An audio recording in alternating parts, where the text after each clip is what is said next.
All right, I think we are live.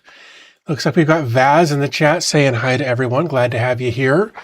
There's some other people that looks like they're still joining, obviously, since we just started. But a few of you guys hanging out, super appreciate that.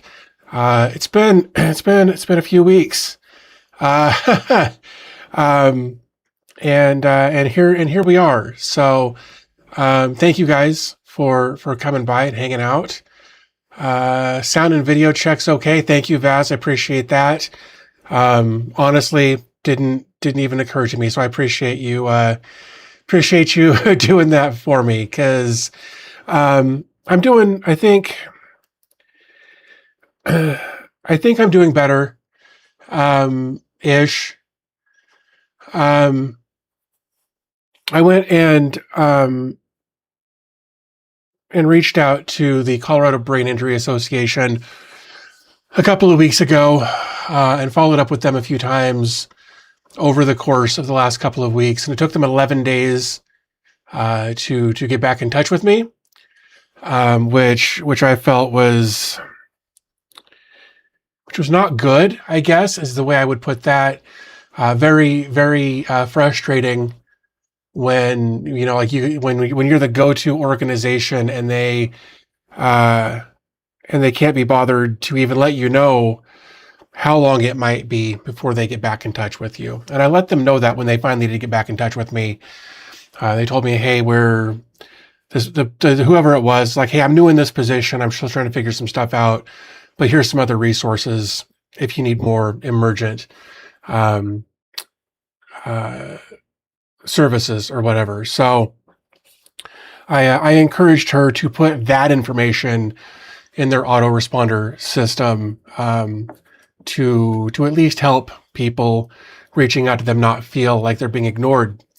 And I also talked to, she's not really a shrink, but we chat a little bit and she helps me manage some of my medication. And last week, I think it was last week, she prescribed Seroquel, and I have real mixed feelings on it.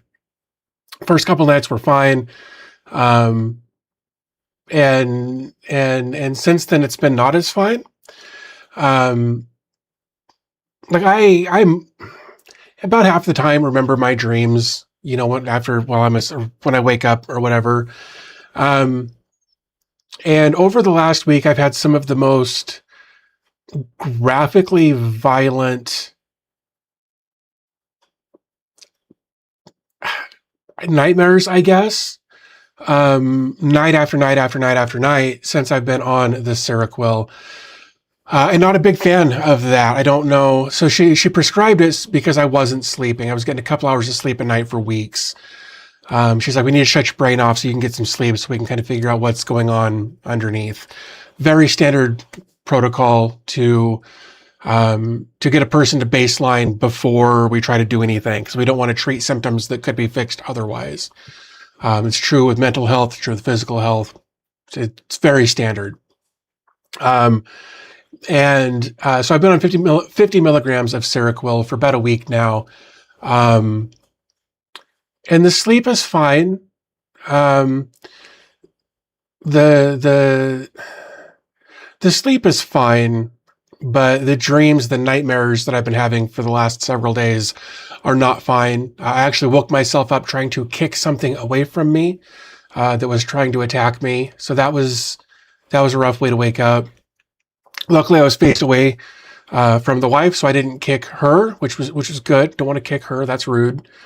And the fog, the brain fog that I've had since I started the Seroquel is,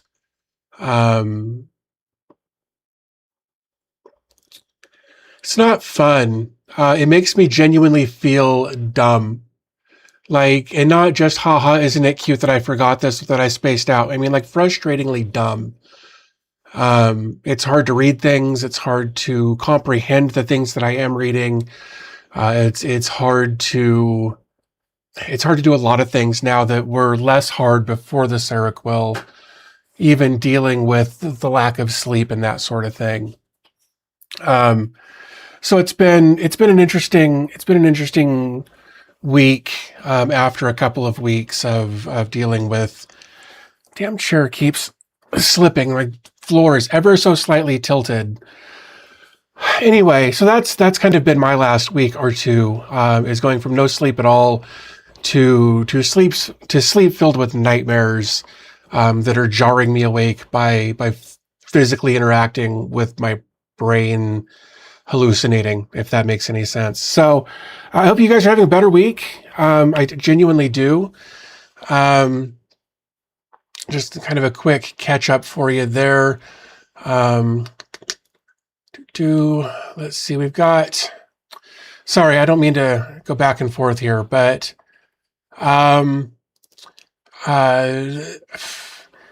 we've got Ed 2844. I don't know anything about the middle part of that, but it says, hello, David and everyone. Glad to have you here. Glenn's here, but he's got a few minutes before he's got to start driving. Vaz says, teamwork makes the dream work. We got you. Dealing with medical people / stuff is a pain. Absolutely is. Chris says, I love all the content you post on YouTube. Well, I appreciate that. Communication updates from the services here in the UK are similarly poor. Yeah, it's kind of an on par thing everywhere these days, and it sucks that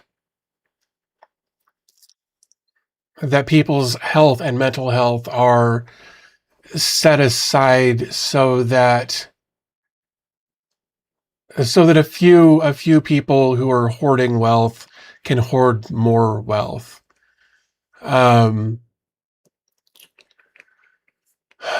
See, Ed says, first time being live chat since discovering your channel a couple months back in Northeast UK. That's awesome. I think are we talking, so when you say Northeast UK, are we talking Scotland UK or England UK? I guess would be my question there. SHM says, trust your instincts. If the cure is worse than the condition, then try and find another solution. Yeah, I've actually got an appointment with my shrink person, I think this week, to see how things are going. And I've actually been keeping kind of a journal of sorts over the last few weeks to help me remember things, because my brain's been so jacked for a while that I need to take notes so that I can remember all the things I want to talk about. What did the professional say about it? Nothing yet. We haven't talked to her yet. It is a very typical side effect to the Seroquel to have dreams like this. I've actually done some research on it over the last couple of days after I realized what was going on. And it's very common for people to have very vivid, graphic, wild dreams on Seroquel. I will say, after having, so I'm pretty sure Seroquel is actually an antipsychotic. Oh, well, it's an atypical antipsychotic used for treating schizophrenia, bipolar, and major depressive disorder. While I don't have schizophrenia, she does think I might be a bit bipolar.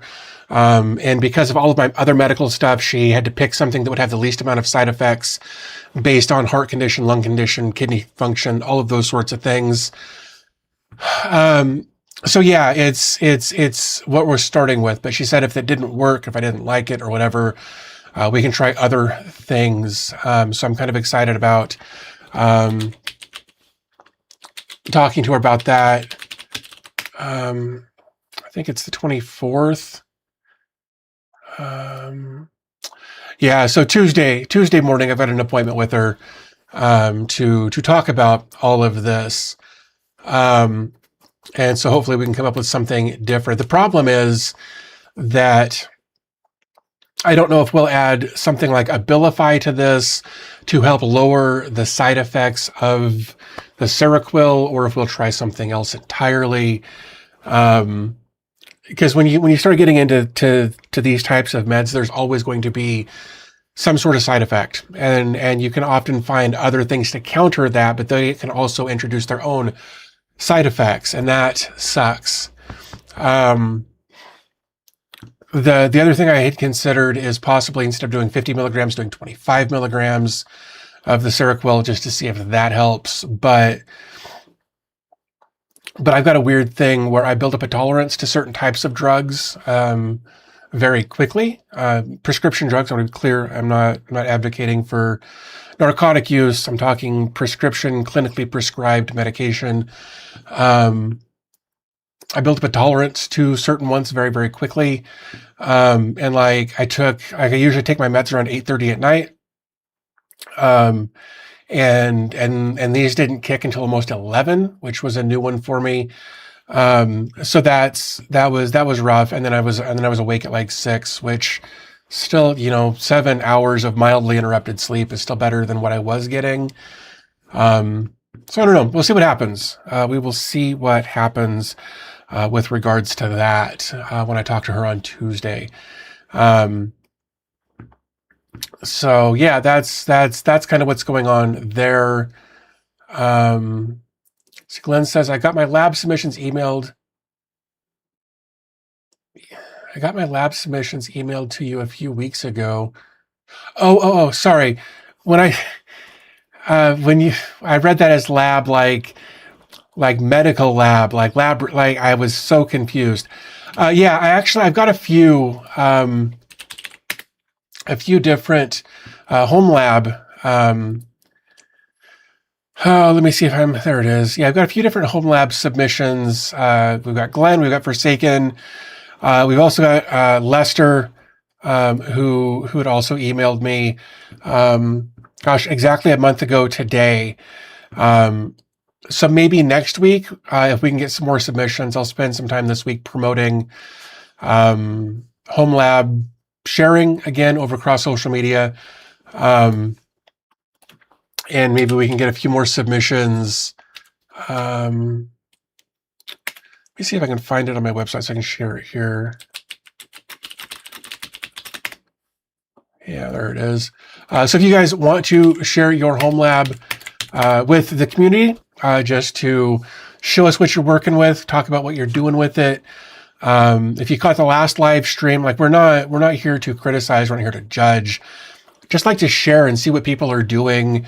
Whether it's something small. We had somebody submit a picture of a Raspberry Pi in kind of a big open airflow style case, and he talked about what he was doing with it, and I thought that was great. But we also had people submitting stuff that dwarfs the rack behind me here.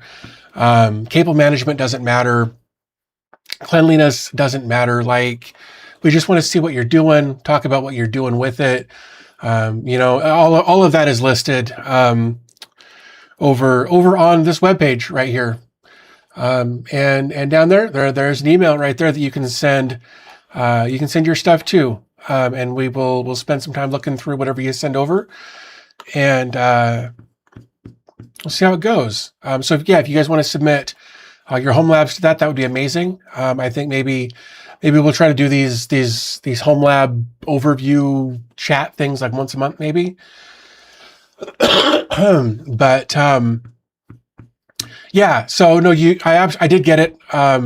Just haven't had a chance to go through it. I actually need to turn all of that stuff into like a PDF or something, so that I'm not unintentionally sharing sensitive information and that sort of thing.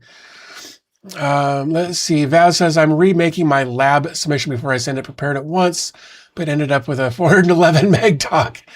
Yeah. If you could compress those images, that'd be awesome. I don't know if we're going to go over home labs today. Like I said, I've got yours and a couple of others that I need to put into a separate document or something, so that I'm not showing emails and that sort of thing where there may be not necessarily doxing information, but I want to make sure that I go through and make sure that everything is clean, and I'm not showing email addresses or things like that. I want to be very, very careful with all of that, because I have accidentally doxed myself a couple of times, and trying to come back from that and edit certain parts out is just a nightmare. So Glenn said I had a drive failing in the screenshots. It's been replaced. That's good. I also had to blow the dust out of the filter every month. Yeah, I believe that. I don't, with the system I've got, it stays pretty clean for the most part. I think the thing that catches the most dust in my rack over here is actually my UPS, because it's so close to the ground. It's like the very bottom thing in my rack over here, and I've got an air intake fan on the bottom of the rack that obviously blows straight up into the rack. So it's the fans in the UPS catch most of that dust, and I got to clean it out more often than I do. But luckily out here I don't catch a lot of dust, which I'm really, really happy for. Jason says I'm still working on mine, almost done, I think. Just got new equipment in Minisform A2 and an N5 NAS huge up. That's great. That's actually really, really cool.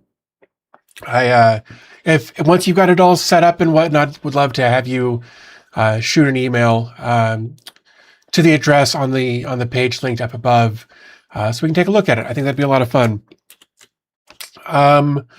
Excuse me, sorry guys. Like I've been. Hey Ben, glad to have you here, man. Cat hair all over dust here. Yeah, dude. So much cat hair dust, whatever. I am feeling better. There's still this lingering congestion thing going on. And it's been more than 2 weeks, and it's brutal. It's been wreaking havoc through Colorado, and I'm sure other places as well. But it's been pretty awful to everybody that I've talked to that's got it. You catch the book lore drama last week? Yeah, we talked about it a little bit in Discord. There was some back and forth. I wonder if I can even find it, because I think for people who aren't caught up, it's kind of an interesting thing. Man, I gotta find it. Book lore. What? No. Why? Is it over here maybe? Search for book lore.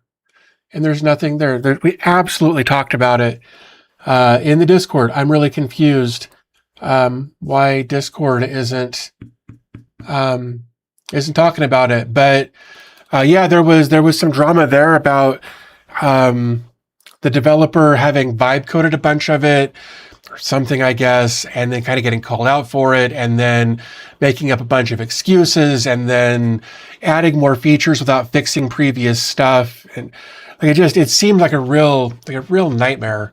And I haven't been keeping up on much of anything over the last couple of weeks as I'm dealing with all this brain fog stuff, and that it's no fun. But yeah, just it was a lot of drama, and then like the whole project went offline from GitHub, and now all kinds of people are trying to replace it with other things. It's crazy stuff. Glenn, have fun heading to Fort Worth. I've only been down there a couple of times, and I don't envy you. I guess I was in DFW or something, kind of in that area. Anyway, yeah, no, have fun with that. I think, one of the things I did like about Texas, though, while I was down there a couple of times anyway, is their rule about no like semis in the left lane on the freeways and the highways and that sort of thing. I actually really appreciate that, because that's one of my biggest complaints, like here in Colorado when I'm trying to go places, is I will get semis like matching speed across all of the lanes. And whether they're matching speed on purpose or not, and then traffic will just pile up behind them, and they just don't care. Like, I really wish that Colorado would add the no big rigs in the left lane rule like Texas has, or at least had when I was down there last. But yeah, so that's something. Have fun with that. Also, I did a blog post the other day, and I know blog posts aren't always what people are after. So I've been considering making a video, kind of talking about something I did late last week or early this week. I don't remember. I built a game with AI, and it wasn't intentional. It was kind of a weird thing that happened. I was on Reddit, and it was the post is gone now, where somebody had posted a game that they had made, and so I went over to Claude. I wonder if I can find the chat. Claude. I logged in over here. I am. Oops, that's not what I meant to do.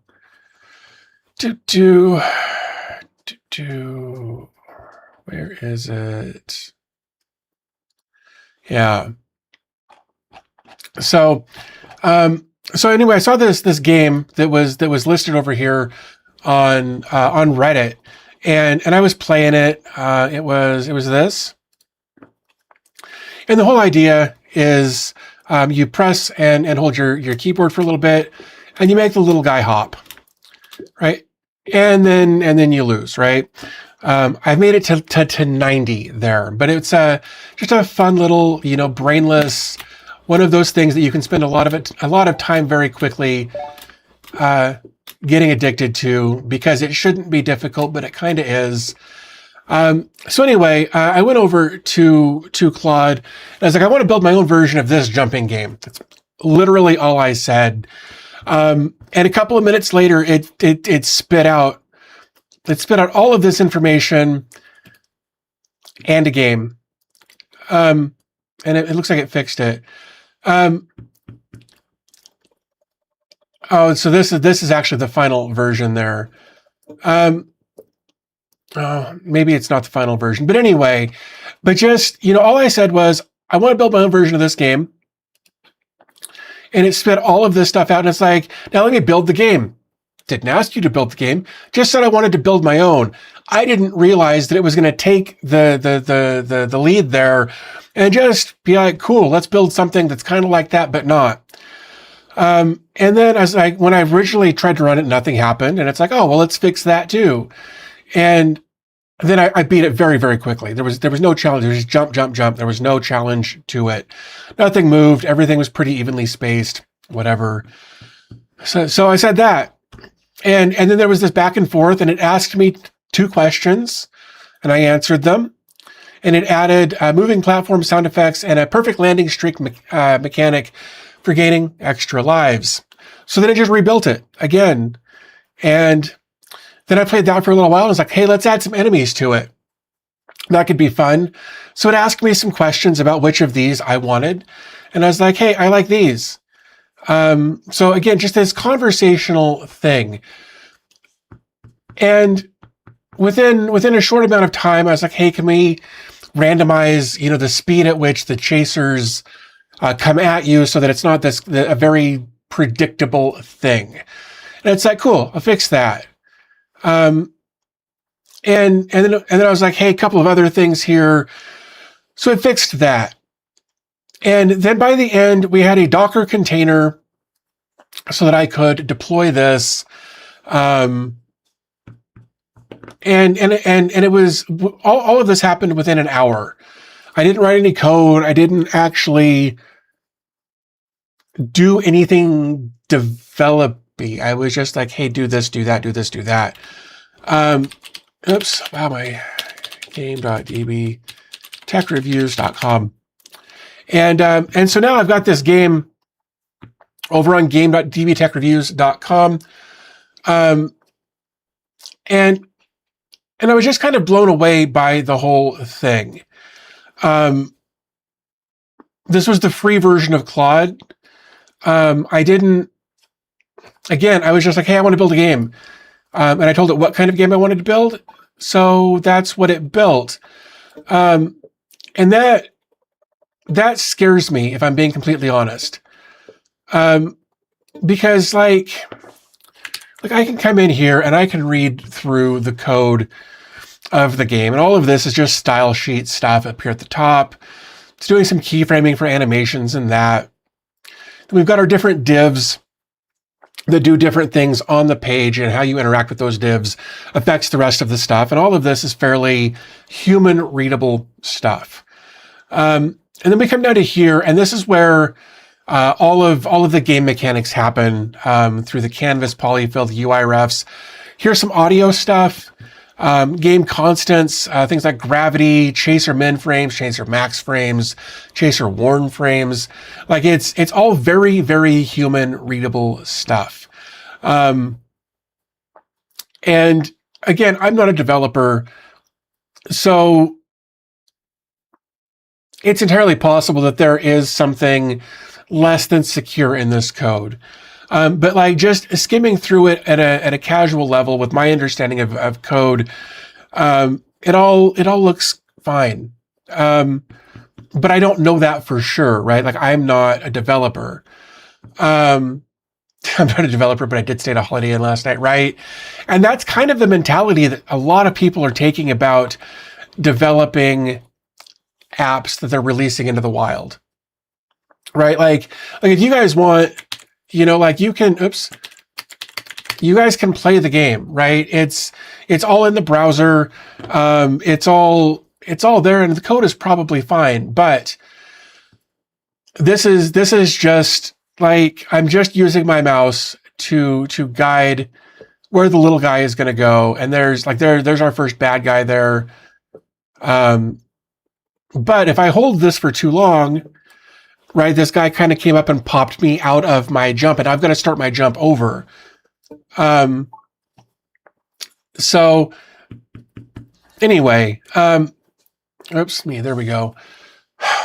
But my concern is that I built this game in an hour. Like from the time I said, I want to build a game to the time that I was actually building the Docker file on my server was an hour.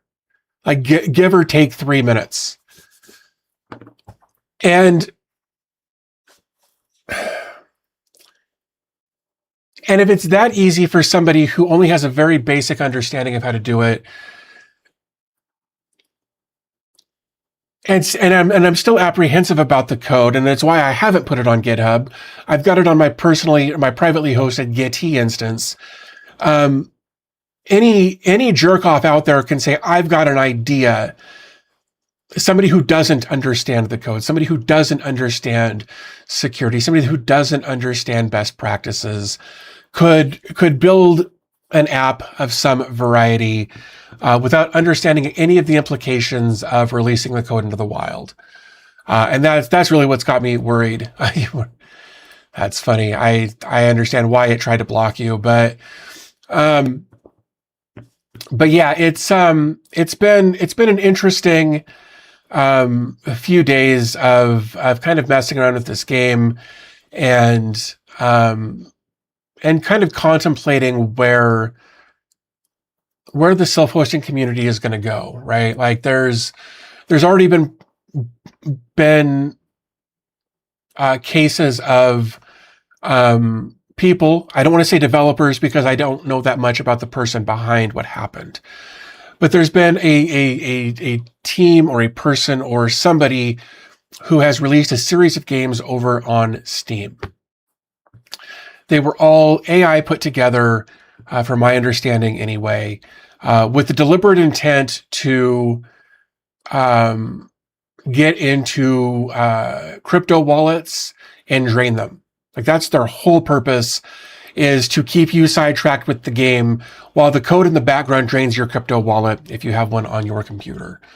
And that's what AI is currently being used for. I mean, obviously a lot of other things as well, but it really concerns me that the games like that made their way onto Steam.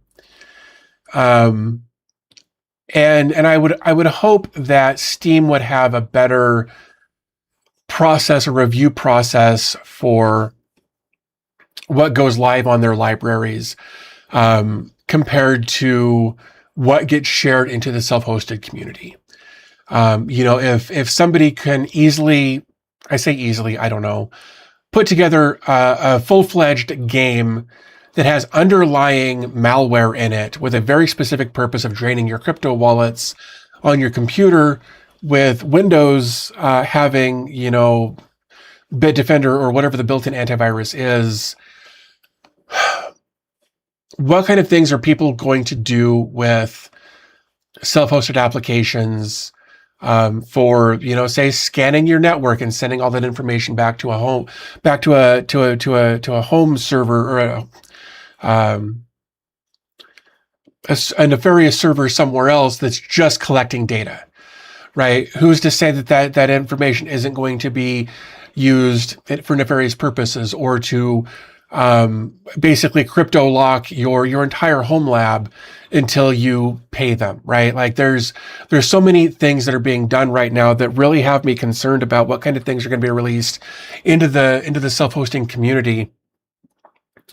And I think it's a big reason why so many people are anti-AI right now. I feel like if somebody that we've talked about this before, that if you're an actual developer who can do a code review, a proper code review, I feel like that is AI assisted development, where somebody, like what I did here, this is AI slop as far as I'm concerned. I can't do a proper code review, but here it is, right? This, in my opinion, based on my standard, this is AI slop.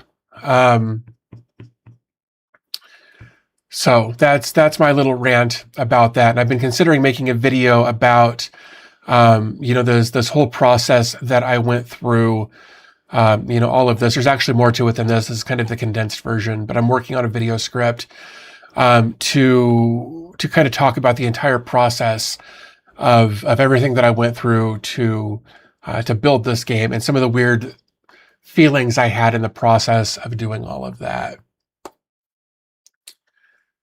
Let's see. Vaz says, I only went to Texas one time in my life for work. Scared the living hell out of me. I'm from Europe. Not used to crossing paths with people using military guns outside like it's nothing, right? Yeah, I hate that so much. Like I'm all for guns. I think guns are great. But people who are, open carrying an AR-15 to Starbucks, I don't have anything positive to say about that. Mark says, hello from Northern Michigan. Hope you feel better quickly. Just getting over 4 days of zero power and zero internet. Holy crap, dude. Just a portable backup generator. Hope to post home lab build soon. Well, hopefully you get everything back up and running.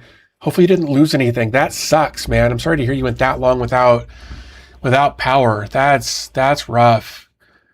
Zero Linux says, hey, hope you feel better today. I appreciate that. Borg Swarm says, what up? Haven't been able to catch the live stream in weeks. Been messing up. Yeah, man. I haven't been able to. This is my first live stream in 2 weeks, I think, 3 weeks. I don't remember when the last one was. I missed 2 weeks of live streams, I guess. So the last live stream was 3 weeks ago. That's what I'm trying to say. Ben says you should get the VS Code extension. Makes it much easier. I'm not a developer, but yeah. I agree that extension probably does make things easier. But again, I didn't write any code at all.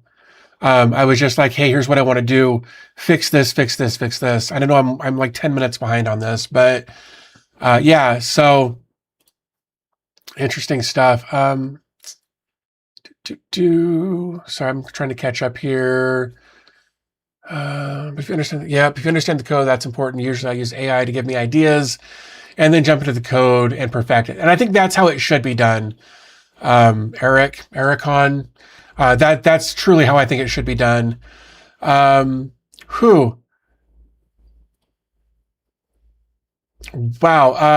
Robert says, good evening from Holland. Glad to have you here. Borgstorm says, I really want to try doing some vibe coding, but I haven't had the time. But I think even when I get around to it, I probably won't publish it. Be for my own local use only. Yeah, absolutely. And I think that's a great idea. Like when I started learning how to do like front end development for, like WordPress, I also did some Joomla stuff, some Drupal stuff, those sorts of things back in the day. And the way I learned was by reverse engineering what was already there. when I wanted to learn I started with Joomla. So I would go look at a Joomla theme and figure out what the different parts did. And that's kind of how I learned how to build from scratch. But again, all of mine was user interface, user experience type of stuff, not the components and the plugins and that sort of thing that actually build the functionality. I did some of that, very, very, very little of that, but I've done some of it. But it was always because I was able to go back and look at other people's code to build something based on that. So, and Steam uses AI in their process. I believe that there's a list of several been proven to contain malware uploaded to Steam. Yeah, Steam might need to start reviewing code for smaller projects. I agree. Steam, you're right. Steam isn't the only way to play games. I agree with that. Like I typically won't jump on a game. I typically won't jump on a game very early unless I'm very familiar with the developer, or until I've seen a lot of reviews. I like to game sometimes, but I very, very quickly lose interest and move on to other things. Even if I really like a game, like I'll play, 40, 50 hours of it over the course of however long, and then I'm kind of done with it, and that sucks because a lot of games take 60, 70, 80, couple hundred hours. And I often don't finish a game because I lose interest before I get that far. Coders could be creating crypto malware games. However, with this technology, this can be industrialized. The hybrid console that can play PC games will be out soon. That's an interesting idea. I read or saw something somewhere recently about the PS6 that's supposed to be reverse compatible, like all the way back to PS1, which I think would be neat. All you need to know is I should get my tinfoil hat out, right? Zero Linux says, I've learned one thing from using Claude to create my own various tools is that if you do not understand the code, send it to someone who does for auditing, or send code audit tool. Yeah, and that works if you know somebody who can do a code audit for you. Not everybody is going to have that ability or have that friend or that acquaintance or whatever.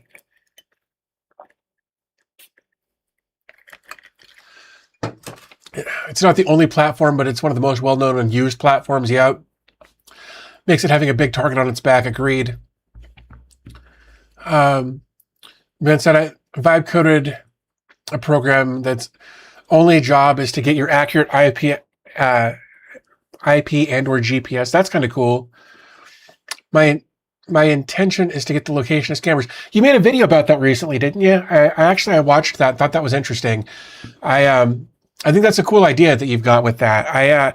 There's been like Scammer Payback and Simple Green also have something very similar to that that they've built. And I think it'd be a lot of fun to have something like that.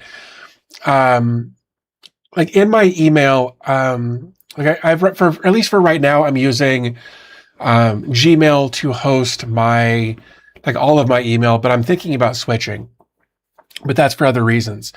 But in the meantime, there's a plugin that you can get for Gmail called Streak, and very often I can tell not only how many times my email has been opened, but from what general location it was opened.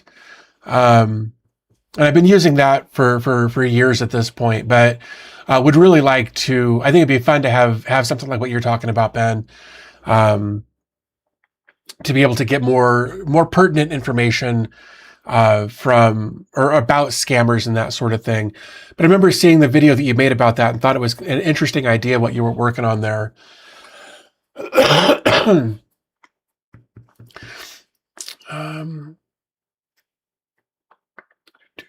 Damn it! I scrolled just a little bit. It drops me so far. Let's see. Limtech Labs says, thank you so much for your COS-OS mini PC videos inspiring my home lab journey.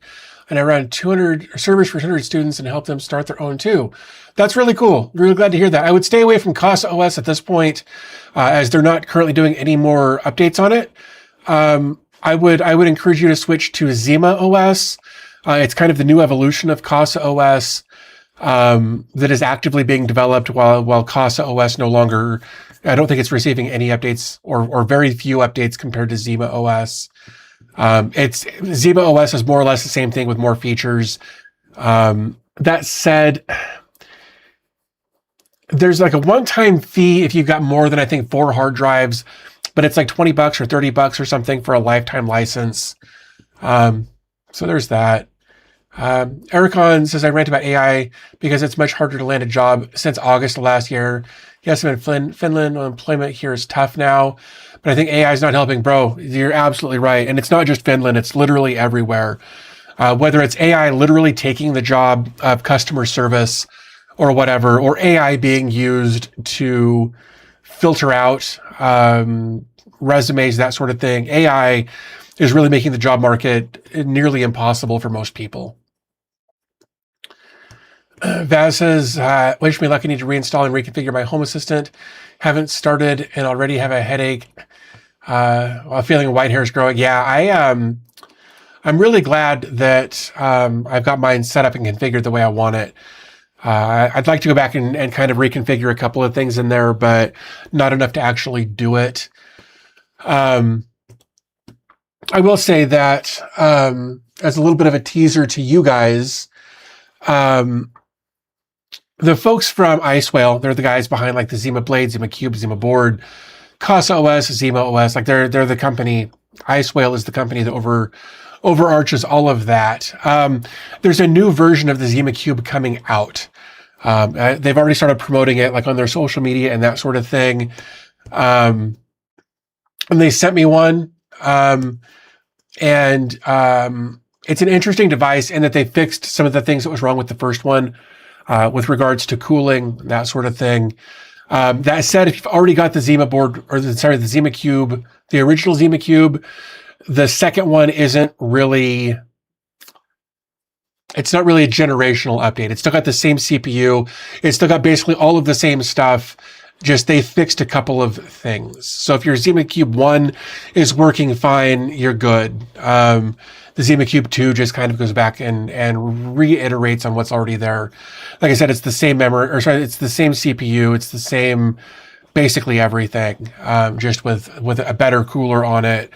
The unit that I got had 16 gigs of RAM. So I threw 64 gigs of RAM in it and then swapped all of my drives over from the version 1 to the version 2 and booted it up. And it was all fine. Nothing changed other than now I've got some more breathing room for my ZFS and that sort of thing. Because I've only had 32 gigs in the first version and it was not enough. So now I've got 64 and I'm only using about 55 or 56% of it now. So much happier with that. Let's see. Dude, you're setting up like 40 sensors? Holy crap, dude. That sucks. That's so many. That's so many. PS6 won't be out until around 2030. That sucks. I didn't know that part. The Xbox hybrid console will be out way before. That's cool. Open WRT, damn it. Come on, work with me here. Use Proton Mail. That's who I've been thinking about switching to, Ben, I've been thinking about switching to Proton Mail.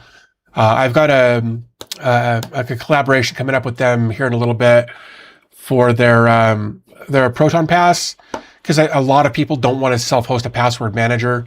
And I don't blame people for not wanting to do that, but yeah, I've been actually considering switching over to Proton Mail. Though there was the controversy with them recently, having given up emails to a government somewhere for people protesting or something. So it's whatever. Anything else gets ruined by the make a buck off it method? Yeah. Just use Home Assistant to monitor my home lab. That's kind of cool. I need to make it prettier. Somebody actually reached out to me recently about like a dashboard skin that they had made that was kind of they called it cyberpunk.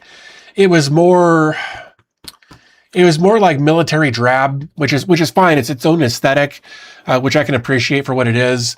But it kind of gave the whole dashboard a different vibe, a different aesthetic. I thought was kind of weird. Let's see. It's all about Proton leaving Switzerland. Are they leaving Switzerland? Because like I know that was a big part of why they were there. Oops. Proton Mail leaving Switzerland. So Proton Mail is not fully leaving Switzerland, as moving some of its physical infrastructure, including a new AI compute cluster, to Germany and Norway in a privacy protest against proposed Swiss mass surveillance laws. Okay. Interesting. I always thought Switzerland was the place to be for that kind of stuff. I must have misunderstood that. Crazy Finn says, "Hey DB, hope you're doing good." I'm getting there, man. I appreciate it though. I'm working on it. I really am. I'm trying. Yeah, no hyper-threading according to the Icewell spec. Yeah, no, it's the exact same CPU as the first version. It's 10 cores. I think it's like six. I think it's a 6-4 split on efficiency and power cores or whatever. So I don't know. It's like I said, it's a lateral move. They just fixed a couple of things that people complained about in the first version. And I think it was just weird timing, that they're doing this with all of the stuff going on with, DRAM and all of that memory and all that sort of stuff.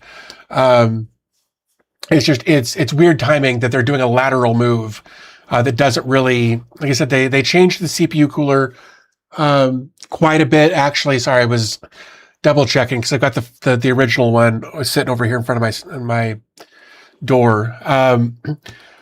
So yeah, I think they also fixed the connector from the motherboard, the top chamber where the motherboard is, down to the back plane. I think it still uses like effectively a DisplayPort cable like you would see in a laptop display to go from the motherboard to the display. It's that same kind of connection that still goes from the motherboard to the backplane based on what I'm able to see. But apparently they improved it somehow. I've noticed no difference really switching from one to the other, which again, in my opinion, is good. But the biggest change has been the cooling factor on it. Forsaken says, I was going to use Proton, but didn't want to pay for it. I'm already paying for Google. And I would actually save money by switching to Proton. With Google, you pay $6 or $7 a month per email address. With Proton, I think it's like $10 a month or something, but you get more, you get like several email addresses, per account, which I would find very, very handy. I know you can do, like David plus whatever at dbtechreviews.com as an alias. But from my understanding, Proton actually lets you have multiple email addresses per account. And that would make my life a lot easier.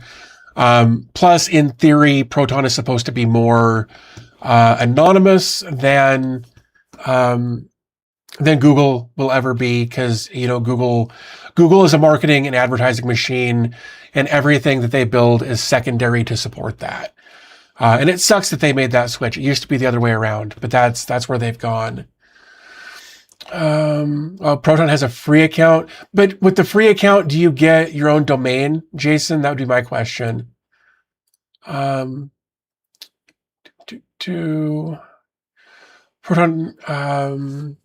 it's very good. A private encrypted alternative is Tutamail. Never heard of that. Never heard of Tutamail.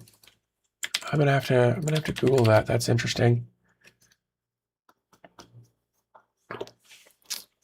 Turn your data back into turn back your data. Interesting. Huh. Mail and calendar. Interesting. Yeah, nope, never heard of these guys.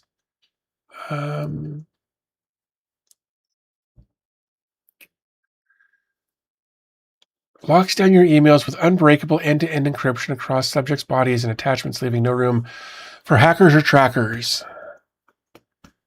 But But then what if you send an email to someone who's not using their service? Be curious about that. Proton answered that again on X the other day. They didn't give out anything special since they don't have anything. Interesting. Host your own email. I'm joking. Yeah, bro. I hate the idea of hosting my own email. Changing Switzerland's laws might be changing. Yeah, I wondered about that. Been using Proton for a few years and I really like them. I wouldn't wish that on my worst enemy, right? Yeah, no, hosting email sucks. Built an email server on my server and was told afterwards that's the main attack vector, so I took it down. It wasn't hard. Used ChatGPT, but who knows how secure it was. But more than that, right? Like, unless you got a dedicated IP from your ISP, if your email changes regularly, then you're having to constantly update your IMAP records and all of those sorts of things on the back end to match what your current IP address is. And if that fails, and I'm sure there's a way to automate that to a certain degree with like a DDNS server or something like that. But the problem is that an email address's authority and how sketchy it is to other email services is based on that IP address. And if somebody has been using that IP address in the past for spamming or nefarious purposes or whatnot, it gets flagged. And then if you end up with it, any email you try to send from that IP address, even if it's, you at yourdomain.com, it's still tied to that IP address that's been messed with, and your email will land in everybody's spam box. I saw something yesterday about Microsoft and was it self-hosted email? I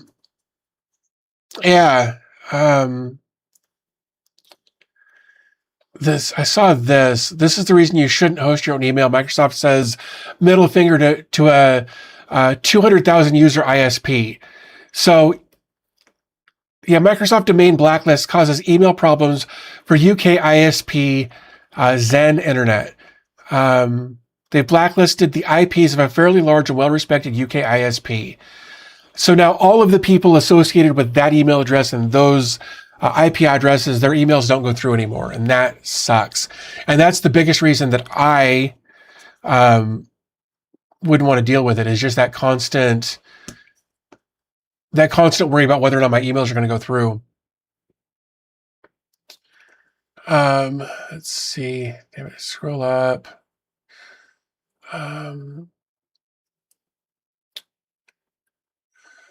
They always have deals around their annual Black Friday. Yeah, their Proton. I need to look into that. Again, it was going to cost me like $100 a year or something for everything I wanted, which is a great deal compared to the $10 or $12 I'm paying right now for Google. Jag says, I really want to make my email private. I just encrypt the information and or file. The receiver gets the key by another means to detect the data. That's not a bad way to do it. I know that's the way a lot of people communicate. That's not a bad idea. Tom says, I was thinking about giving Zima OS a try again. It looks like they added all the tools you would need to replace OMV Docker machine. Yeah, pretty much. Yeah, they've done a really good job with Zima OS. I will say that depending on what you're looking for, like they've got a whole marketplace that you can install applications from in just a couple of clicks, and it's super, super simple. There's another way that you can go in and you manually install your own Docker Compose files and things like that. But because that's all a self-contained ecosystem of sorts, like when you install an application, it automatically gets an icon on your dashboard. And if, let's say you want to install an application, that's an application, a Redis cache, or Redis database, whatever, a MySQL database, and, like you've got a multi-app stack that you're trying to install, all of those apps will land as icons on your dashboard.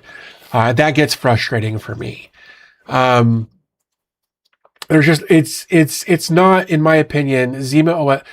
Let me rephrase that. Zima OS is great if you want a very, very basic installation and you're just going to use their app store.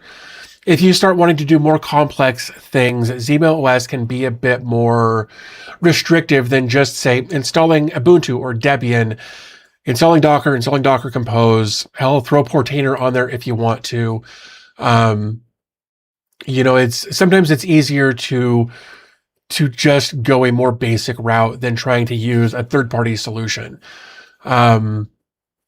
But again, everybody's got their preferences on how they want to handle things, how they like to handle things. It's just been my experience that when you start trying to deploy more complex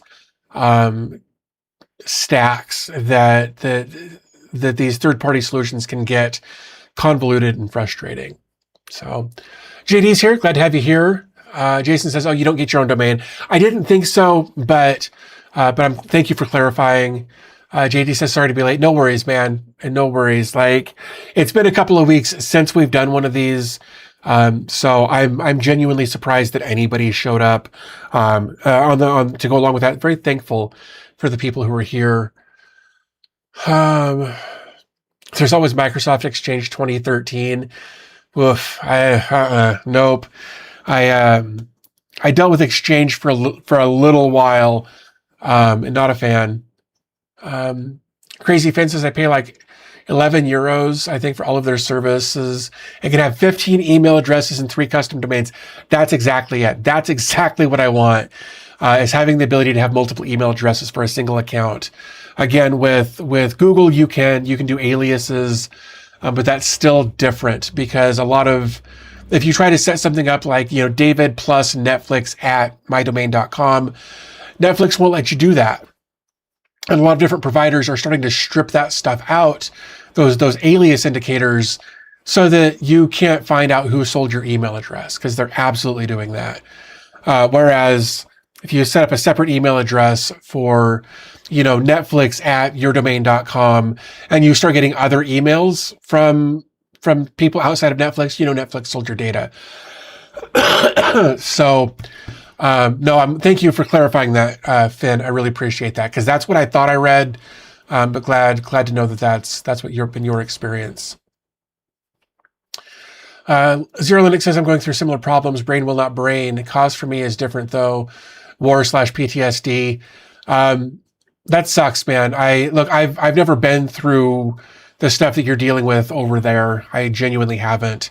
But yeah, with the PTSD of everything I went through in 2016, and all of that, like the PTSD is definitely there, but for vastly different reasons. So I hope you're able to get some help, and get better, man. I genuinely hope that for you. JD says email servers to keep your IP and server off the block list. That's a full-time job. Absolutely. Yeah, we were talking about that a minute ago, as far as if you've got rotating IP addresses through your ISP, if somebody has compromised or gotten one of those IPs blacklisted, you end up with it. Best of luck. Jason says, I've been thinking about getting a paid Proton account to get more from all the services they offer. Yeah. And they've actually got an application or a program or a something to migrate from Google to them. One of my biggest concerns, honestly, because I've done this kind of thing in the past, where I've migrated from Google to something else, for clients that I had way back in the day, that like the folders that you create in your Gmail accounts, whether it's the free or the paid version, they're not actually folders. They are tags. And those tags don't translate well when going to other services most of the time. They stay tags. They don't get translated over to folders. Again, it's been a while since I've done this, so I don't know if that's still true. But last time I did it, and again, it's been probably 10 or 15 years, the folders that I had created in Gmail got translated to tags in the destination service, and reorganizing and restructuring the new email was a nightmare, and I hated it. It was such a pain in the butt. I'm just hoping that if I do that and I switch over to the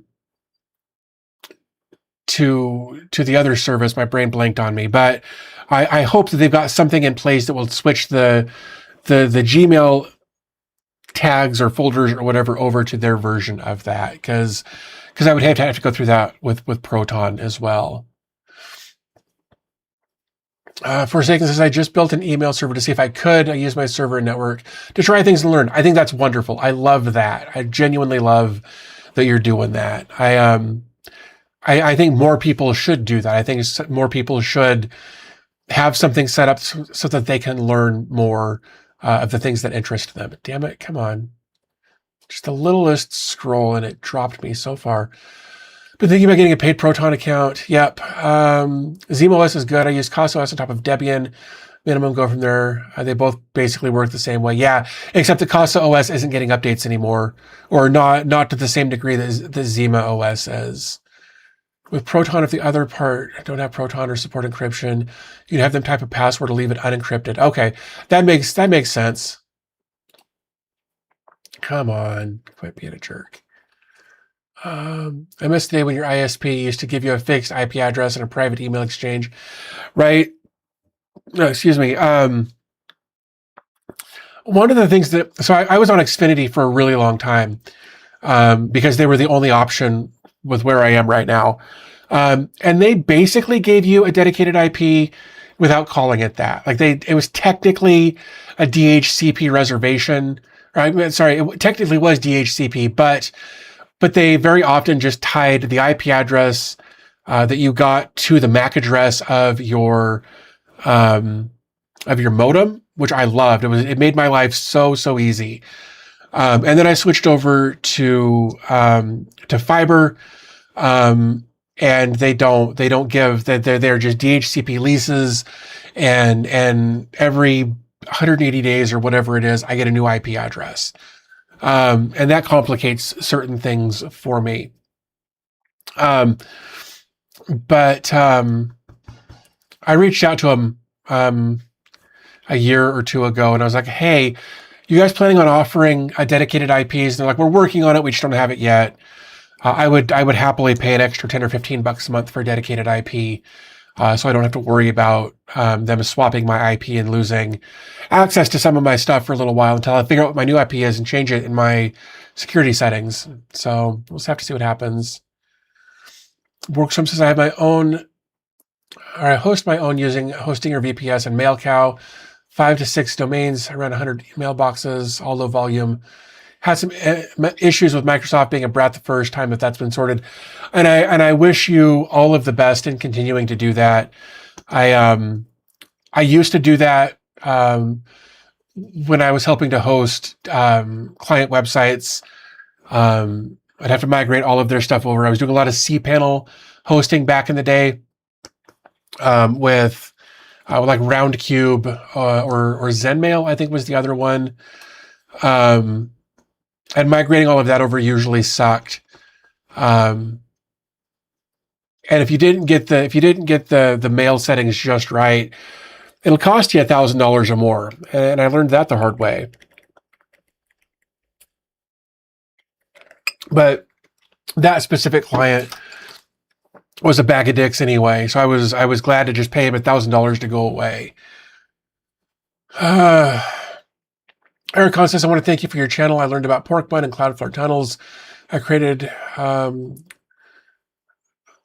own almost free website using your tips. I remember that pork bun offers email addresses. That's awesome. I'm really glad to hear that. Ben, have fun walking the dogs. That sounds like a good time. Finn says you also get their email alias service where you can make your own custom aliases and hide your real email address, so it's easy to see if a service sells your email. Yeah, excuse me. It's the most I've talked in a long time. I will definitely be using that if I switch over. No, it is still a thing, and it shoves everything into the main inbox. I use Thunderbird to manage my Gmail accounts. I can download, archive, and backup all of my own locally and delete them. Yeah. I just installed Zorin on an old Samsung tablet because Windows 11 was way too slow on it. I believe that. I'm having an issue getting Tailskill to work, mainly because I don't know Linux that well.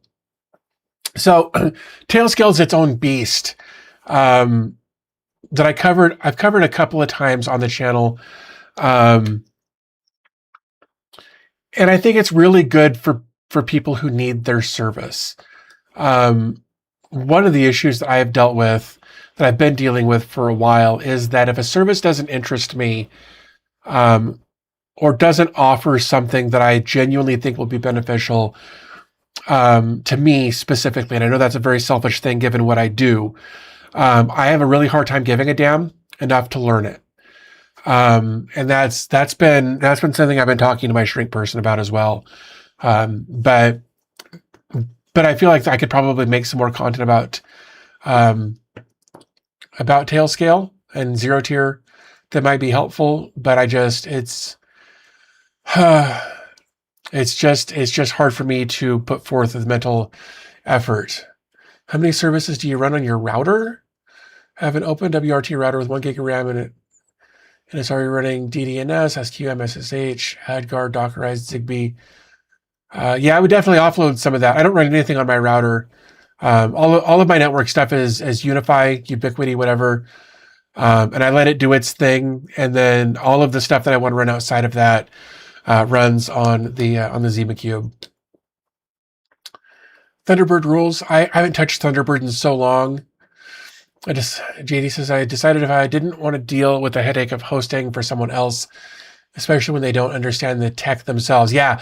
So with what you were saying there, JD, about that, when I was doing some hosting, like I had a paid reseller account through HostGator or something. I had eventually switched, but if somebody wanted me to manage their hosting on my setup, I required them to use Cloudflare to manage their DNS for DDoS protection, IP obfuscation, and those sorts of things. Because it's too easy to have things go awry if you don't have the right stuff in place. Yeah, I keep my router only. Yeah, mainly because it's one of those things that does a job well, and I don't want it to crash. Absolutely. I use Tailscale to remote home. I like it pretty well, and it's fairly easy to use. I mess with my network stuff so much. I have to be able to connect to the home router when my wife's bitching about it. Yep. Hey, it's Collins. Glad to have you here, man. Glad to see you. We've just been chatting this morning about self-hosting and email and all kinds of fun stuff. So glad to have you here to join in. Yep, Collins finally made it. I've been having a weird issue with Tailscale lately. When I connected to my phone, it's breaking my internet somehow. I can reach my services fine. Yeah, you've got to have an exit node. Got to have an exit node on there, I think, to be able to get outside of the Tailscale network and out onto the actual internet when you're connected. And that's stuff that they've added, I think, relatively recently with my understanding of how long it's been. The boys wanted to drive in the new car, so I took them. That's good. That's actually really cool. I'm glad you were able to get something sorted there, Collins. Have you looked or used WhatsApp Docker at all? I've looked into it a little bit, but haven't used it. I'm still using Watchtower. I know the official version has been retired, but somebody took over the maintenance on that, and I've been using the new version. All I had to do is change the maintainer from container to whoever the new guy is, and everything just kept working with no issues. So, Mandy, Alexia is here. Glad to have you here. Glad you said hello. Nice day for it. Yeah, no, man, we got snowed on last week, and then it was 80 degrees the next day. So that sucked. That much of a drastic change sucked for as far as temperature is concerned. Hosting head scale to make sure that they're deploying the same. Yep. Yeah, the fork of Watchtower is what I'm using. It's great. I've had no issues with it. I just added an exit node recently for reasons. Had no issue prior to that at the start. Interesting. Have the kids named the new car yet? That's a good question.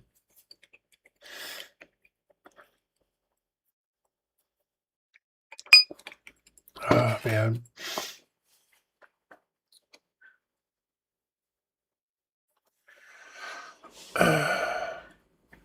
I look into NetBird. Yeah, they've reached out to me to do some collaboration stuff with them. I've been curious about them, and there seems to be a lot of crossover between NetBird and Pangolin. Like they're like one of them started on one side of the spectrum and one of them started on the other side of the spectrum, and now they're crossing into each other's territory and basically becoming the same product more or less, which I find interesting. I have not named the car yet. Tailscale on my Unraid and have Unraid set as my exit node. There you go. Yeah, the Proxmox helper script. I haven't been there in a long time. Proxmox helper script. Let's take a look. I feel like... Okay, so they redirected. All right.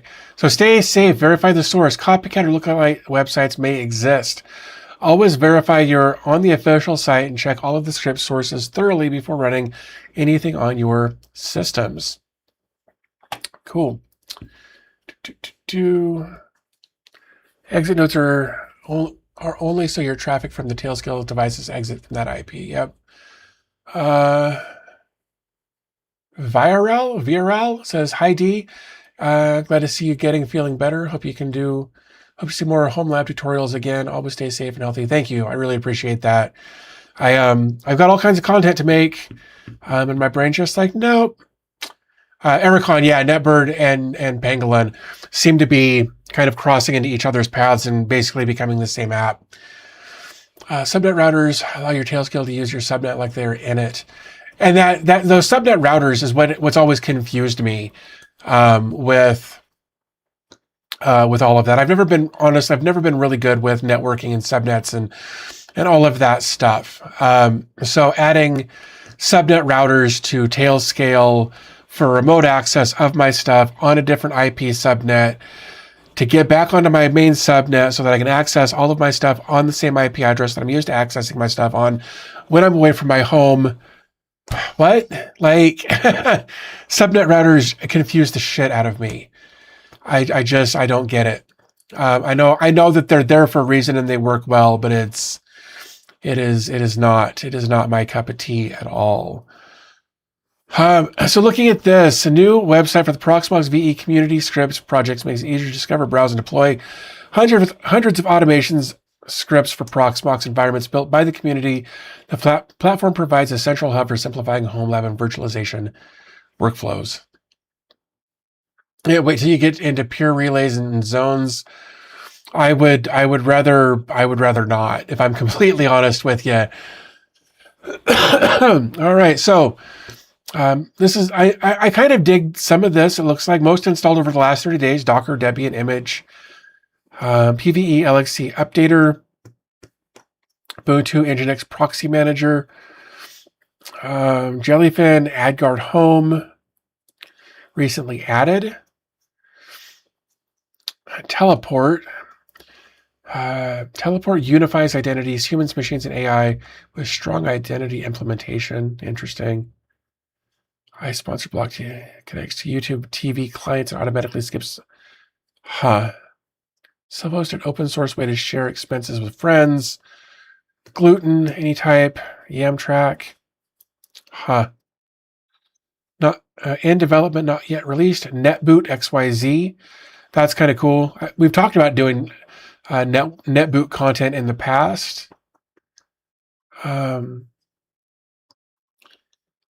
DGoog, search aggregator that queries multiple engines and supports plugins, themes, and extensions. Proxmox and virtualization. Custom command inside one or multiple.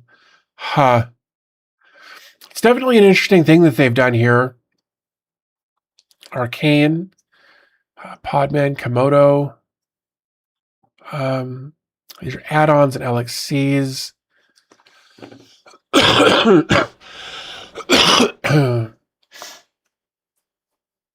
They used to have a choice on some that can install as a VM or LXC, but they're gone. Interesting. Let's see. This is just for the appearance. Whole scripts. Popular, new, updated, unpopular. In development, ARM supported.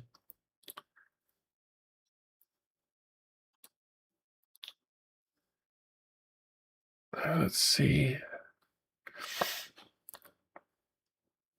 To install a PVE LXC execute. Interesting. Yeah.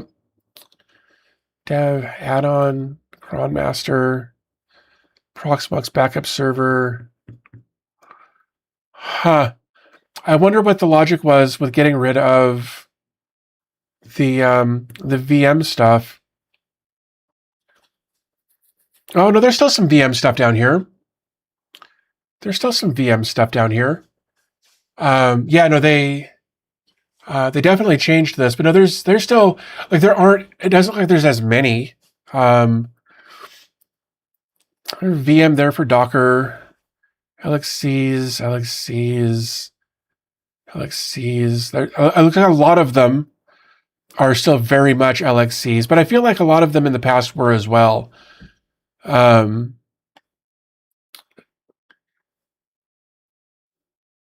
Like, I wonder, files and downloads. Let's just click here and see. It's because Proxmox LXC supports direct Docker images. Yeah, I remember hearing about their new OCI stuff that they've done, which really honestly kind of confused me, if I'm completely honest, because one of the things that I've seen, and I may be misinterpreting this entirely, is that virtual machines, VMs, are more secure than LXCs, because LXCs share the kernel of Proxmox, whereas VMs don't. They load their own kernel, right? So from a security perspective, the idea was that VMs were more secure, especially if you wanted to run Docker. Like, I've been hearing off and on over the years that you shouldn't run Docker in an LXC, because if the Docker image is compromised upstream and you update to that compromised version or whatever, that then the attack vector becomes the LXC, because it has access to the kernel, at least in some capacity. So now they're making these OCI LXCs that are effectively the same thing that I've been doing by installing Docker in an LXC to reduce resource usage. Like, I'm fully aware of the potential attack vector, and I've been willing to accept that risk for quite a while now. But it just seems weird to me that with everybody up in arms about the idea of running Docker in an LXC because of the potential attack vector of kernel or shared kernel access, that now they're just like making these OCI containers. Tom says LXCs don't only share the kernel, but also hardware and memory. And I think there's also a thing with ZFS also, possibly. Yeah, and a VM locks all of that away from the host because it loads its own kernel when you boot up the VM. So it doesn't need to share all of that stuff. You allocate RAM, you allocate all of that stuff in the boot up process. Yeah, also an LXC can crash the host, not a VM. So that's why I'm confused about Proxmox adding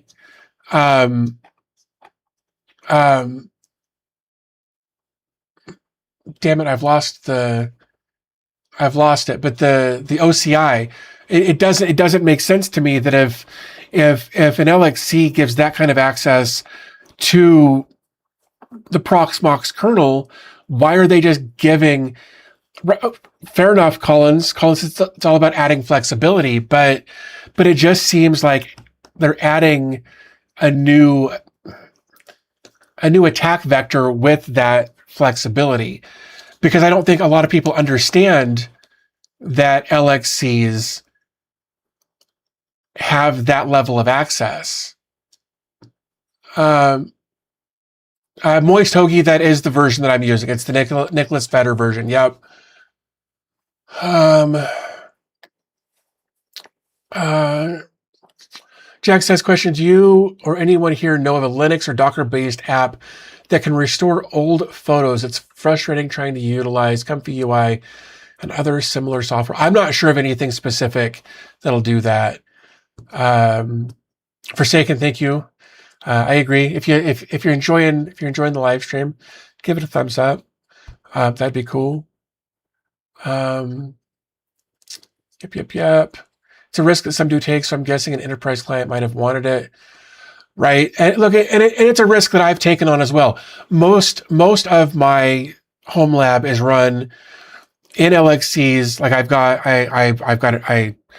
loaded Debian LXC, I installed Docker, and then I install my applications on top of that. And I know that is the least secure way to do that. But now you can install Docker LXCs. There's a Docker VM. Oops, you can't see what I did there. So Docker VM or LXC. It's just so weird to me that the Docker is adding this new compatibility, this flexibility thing. I hope that there's been discussion in their forums about it or whatever, so that people who are deploying it have a better understanding of the potential issues there. I think Tom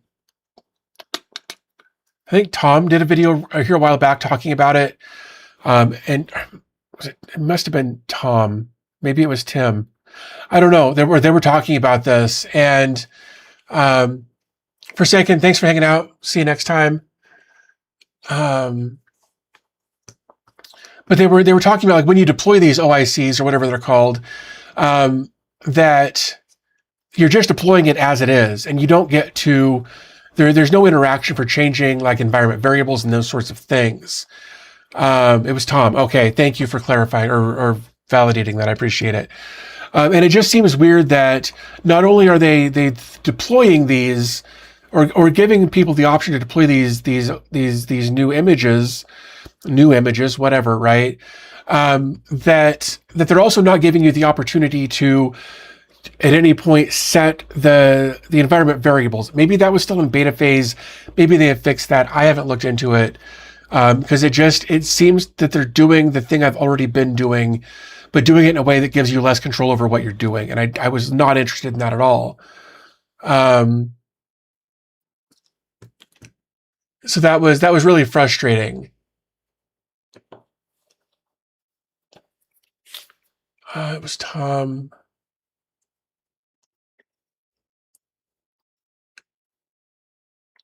Tom says LXCs normally use a smaller memory footprint than a VM, and also in most cases start quicker. Also, absolutely they do. But it's because they're able to piggyback off of the kernel that's already running versus loading their own, like you would in a VM. But still, I still run Docker on LXC for things that are important, and I don't want to bring down other services. That's kind of my logic as well, Jason. So yeah, 100%. Tom was talking about VMs versus LXCs. There was another video I feel like I saw that was specifically talking about this new OIC thing that Proxmox was doing when it was still in beta phase, and it seemed like doing the exact same thing as just deploying an LXC and throwing Docker on it and deploying containers that way, but you got less control over it at the time. Maybe it's the same video, I don't know, but it was just super confusing. Vaz, thank you so much for gifting 5 memberships. That really, really does mean a lot to me right now, especially with my inability to make content for the last couple of weeks. My YouTube AdSense is borked right now. It's the worst it's been in like 5 years. So I super appreciate that. But again, please don't ever feel obligated or whatever to do that. I just super appreciate it. I installed the Dockage container script and have my containers live inside that. My concern with Dockage, oops, damn it, is that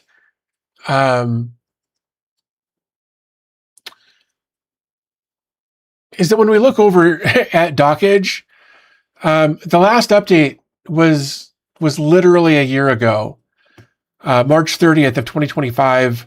Looks like there's been a couple of updates. This package.json file was updated. There's some front-end stuff, adding some i18n stuff there.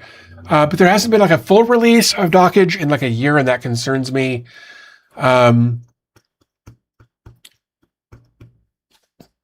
Anyway. I attempted a video on that a while back. That's why I use Docker LXC, add portainer to edit, modify. Yeah, Tom, that's basically what I'm doing. Alexia says you are talking about another video. I've watched that one too. I don't remember if it's Tim or Tom. Okay, cool. I'm glad it's not just me. Colin says he moved completely over to Dockend and loves it. Amazing. Allows me to remove Dayun, Dogpeak, Moniker, and Dozzle. That's that's a lot of responsibility for one app, but I imagine that makes management so much easier. That's actually pretty cool. Again, the biggest issue that I've had trying to move over to Dockhand is that when I try to redeploy an existing container, it tries to create a new volume for the container. And I'm sure there's something in the Docker Compose I need to maybe set the Docker volume to external. Maybe that would do it. I haven't spent enough time messing with it to make sure that that's the actual right solution. JD says, so I looked it up. Basically, when you pull the OIC images, they are an LXC and not a container. So no Docker, CLI, etc. No Compose. Right. And so like you can't really, like when you deploy it, it just like it immediately goes into like the Docker log follow mode. So all you've got is the logs to follow, and you can't, if you try to exit out of that Docker log follow thing, it shuts the container down, right? So it seems like you're getting all of the frustration and none of the benefit by deploying an OIC versus just creating an LXC and throwing Docker on it and putting your application in that. It seems to make more sense to just do it the old way than trying to deploy these OIC things where you don't get any control over any of the environment variables or trying to run commands inside of it. Like, again, I'm sure there's a use case for it somewhere. I'm just too dumb to know what it is right now. And I'm trying to understand what that use case might be to run an OIC versus an LXC with Docker in it. And I'm sure somebody here in the chat is much smarter and could explain it to me. It's meant for larger enterprises. Think Netflix. Huh. That's interesting. I guess that's all I need to know then, because like that just doesn't make sense to me. Same as you would with AWS and deploy the images there. That's so weird.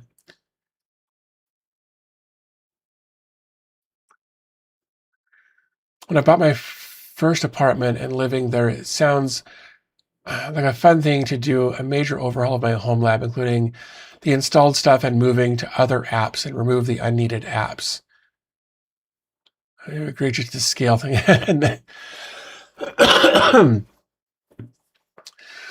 I am, Alexia, when you say that, as far as like doing a major overhaul of the home lab, including all the installed stuff and moving to other apps, I love that idea. I also loathe that idea simultaneously. I think I've got my home lab pretty much where I want it for right now. The only thing that I have added to my home lab recently, I guess I've added two things. Right? Yeah. I guess technically three things, but two of them work together. So I added an RSS reader, and I also added N8N. Those two work together for me. And that's just so I can kind of keep up on what's going on when apps get updates, that sort of thing. The other thing that I added was a self-hosted database for Obsidian so that I can have live sync between the computer I'm at now, my phone, and the computer that I'm at most of the time. I've got a database on a domain so that I can have live sync happen across all of that. Those are the only things that I've added recently. Jorge, thank you so much. That's really awesome. Thank you so much for that. But for the most part, I don't really add much to my home lab, unless it's something I truly need. And I haven't found something that has reshaped the way I do things in a really long time. Again, like I've got Collins, bro. Thank you for donating 10 memberships. You guys are awesome. Thank you so much.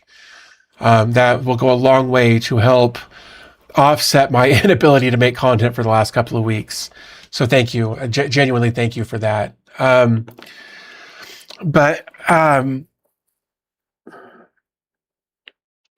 like in the morning, I've got N8N set up. I guess I can show you what I'm doing, which will take some of the mystery out of what I'm doing, I guess. Let me prox cube. I gotta look at this. Docker on a VPS. How can I back it up to my PC? You could use something like SyncThing to do that, or rsync could do that as well. Oof. All right.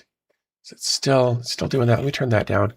Let me find this and find this.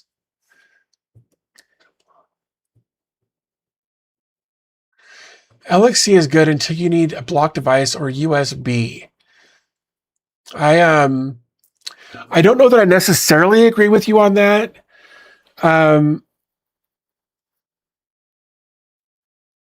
Although I take everything back I just almost said there. I was going to say I'm using Home Assistant with a USB pass-through, but it's technically on a VM. So, Rubber, thank you so much for joining as a Patreon member. I guess I can show you guys what I'm doing over here, right? Oops, let me get logged in. I don't know if I'm logged, if I've got...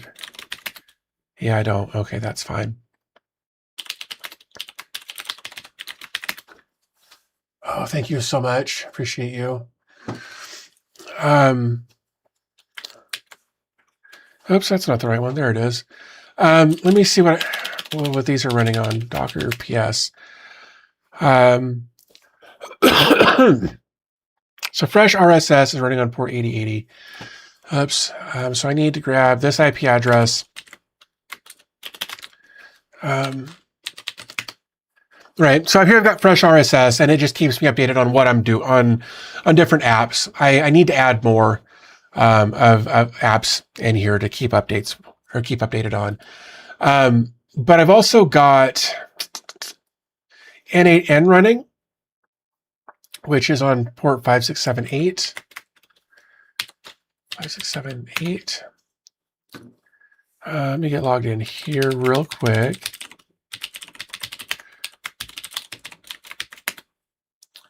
And this kind of started out as just a basic idea of something I wanted to try. Oh, Patrick is your first name. Well, thank you for that introduction. I really appreciate that. So these are the two things that I've got. And basically at 6 o'clock, it goes over and it reads my fresh RSS feed, does some breaking apart of some of the data and filtering out some stuff to make sure that the data is actually worth keeping, depending on how big of an update was actually reported in the RSS feed. Then it cleans all of that up, sends that information over to Claude, and then it takes all of that data and redoes it into some posts. And then I get notified over on Discord if there's any new updates to the applications that I'm keeping tabs on. And then I can take that and decide whether or not I want to talk about it on my social media posts. And I can kind of change things up and schedule posts throughout the day to keep people updated as far as what what updates are out there. It's just a dumb little project I wanted to try, because I'm not good with N8N and this kind of, process building. This is very, very outside my comfort zone. It doesn't make sense to me. So I built a couple versions of this with the help of like Gemini. I think it was Gemini or ChatGPT, one of them. And it kind of helped walk me through each step of how to build these things. And so I did that for a while. But then I wanted to try Claude and the new Opus 4.6. And I've had better luck with that than I had with Gemini. So I'm getting better stuff here, although I did rework some things in the process. But so yeah, that's those are like the fresh RSS and the N8N are kind of working together. And I added that recently. And then, like I said, I added the database for Obsidian. And that's really all I've added in a really long time to my home lab. Everything else has stayed pretty constant for quite a while now. And then when I moved everything from the Zima Cube 1 to the Zima Cube 2, there was I was kind of trepidatious about that, but all of the hardware was more or less the same, so I was less worried about it.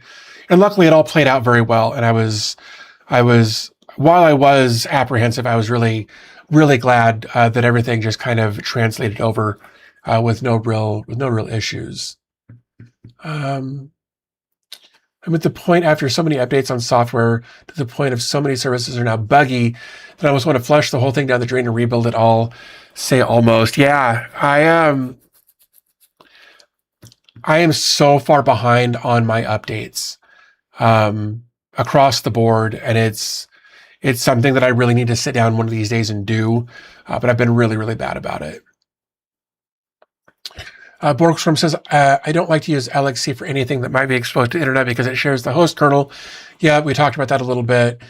For me, I'd rather put things on a VM for better isolation. Yeah. And I don't disagree with that mindset. I genuinely don't. I think from a security standpoint, that is the better way to do it. But I didn't go that route. Yeah, no, I am so far behind.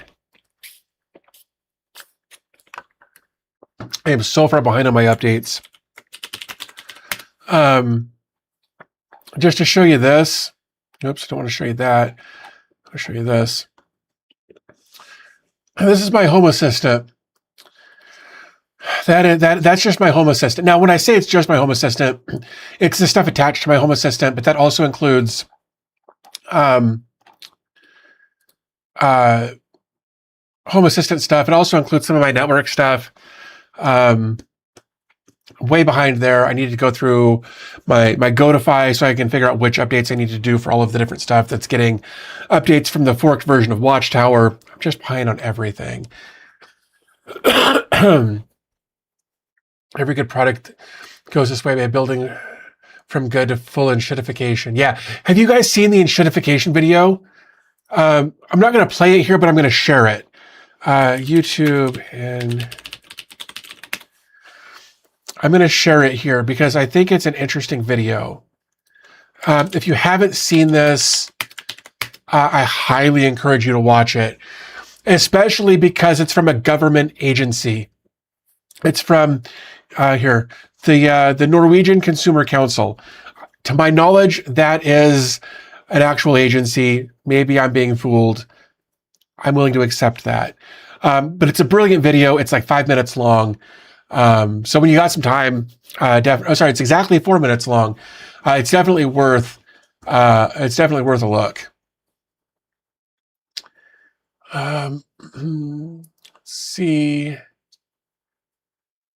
I use Fresh RSS every day. Great app. I use it kind of behind the scenes. Like if you look here, you can see like that's how many notifications I haven't looked through. And I just don't care. I'm only using it to feed over to N8N at this point. And then it gives me notifications as far as what actual updates are there. So I'm late to the party. I've gone all in on AI. Makes managing home lab infrastructure way too easy.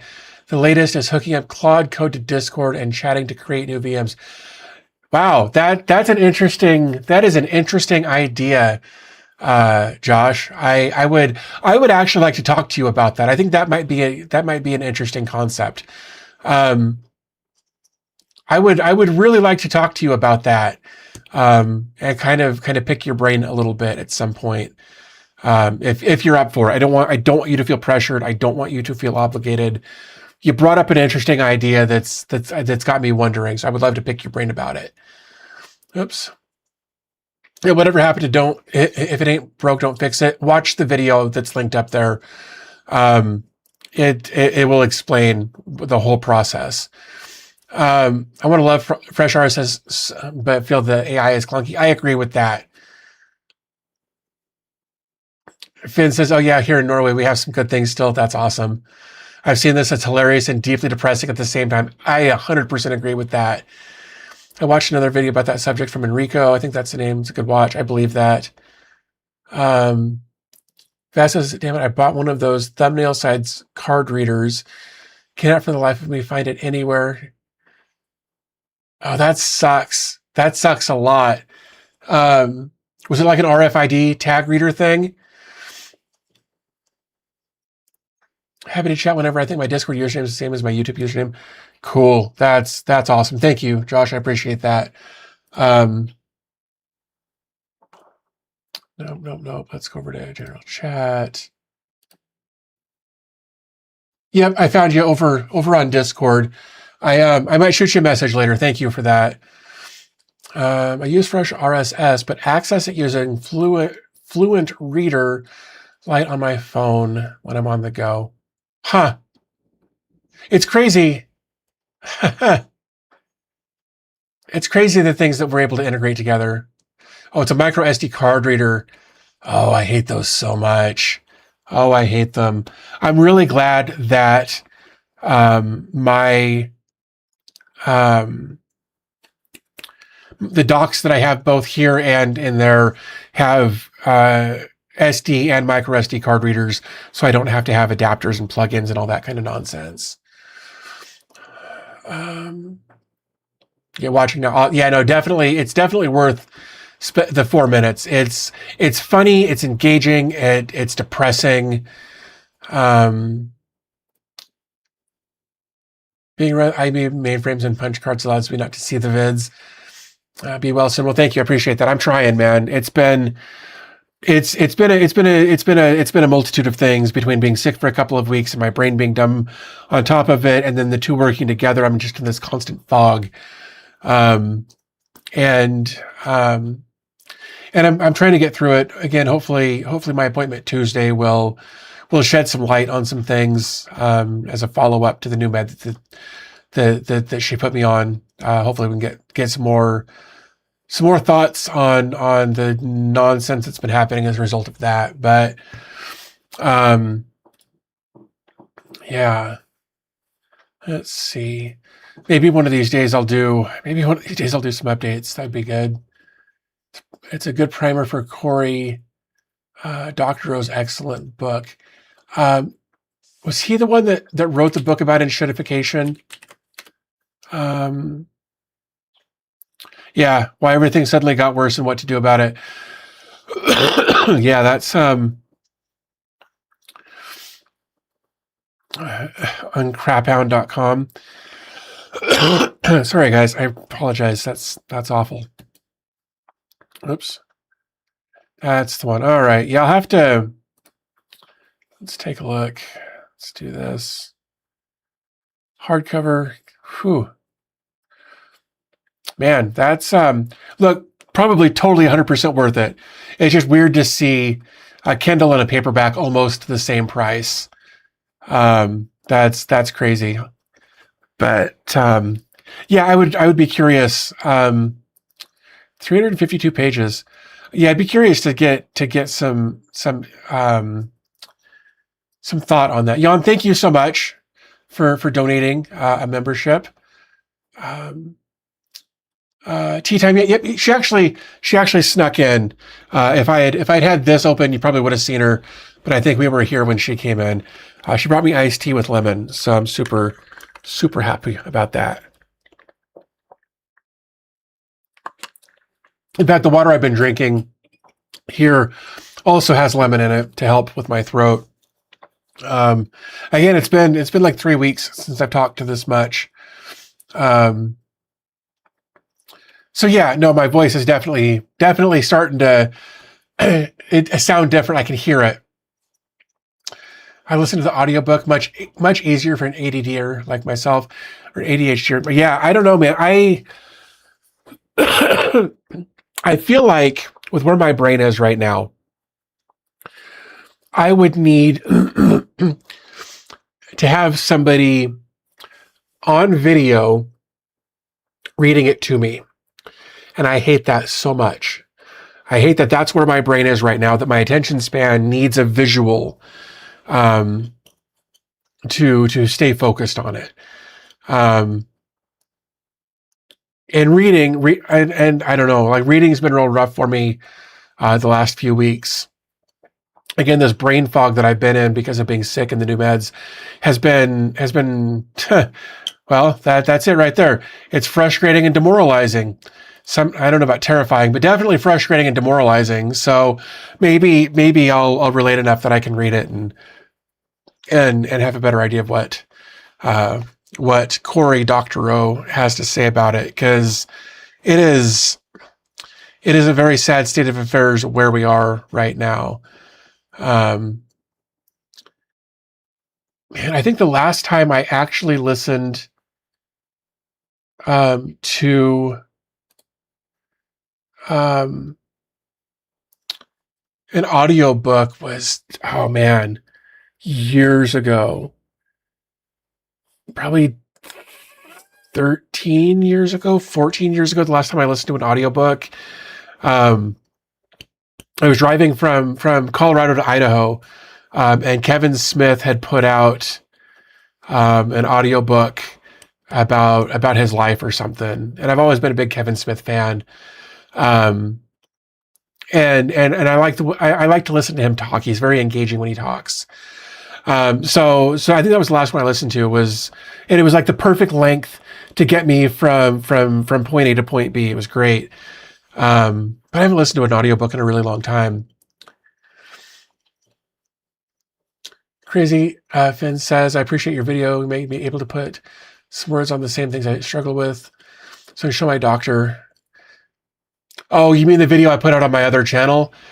That video, phew, thank you. I'm glad you watched it. I'm sorry you watched it. I'm sorry that I had to get that out. And my wife has heard it so much. And I love her, and she's been very, very supportive as I've been going through all of this. But sometimes I got to put it out in the world a little bit. And I've actually been thinking about trying to make more content on that other channel to kind of document my stupid. And I call it my stupid because it's my brain being stupid. And it's the only way I can describe it in any kind of way that doesn't make me hate myself. But I've been thinking about making more content, not necessarily as a poor me thing, because there are so many people out there that have it so much worse than I do. But of course, everything is relative. But I've been thinking about trying to document more of that and kind of the process I've been going through, between the actual struggle of what's going on and trying to get help, and the help I've been getting and the results of those different things. I've been thinking about trying to document more of that.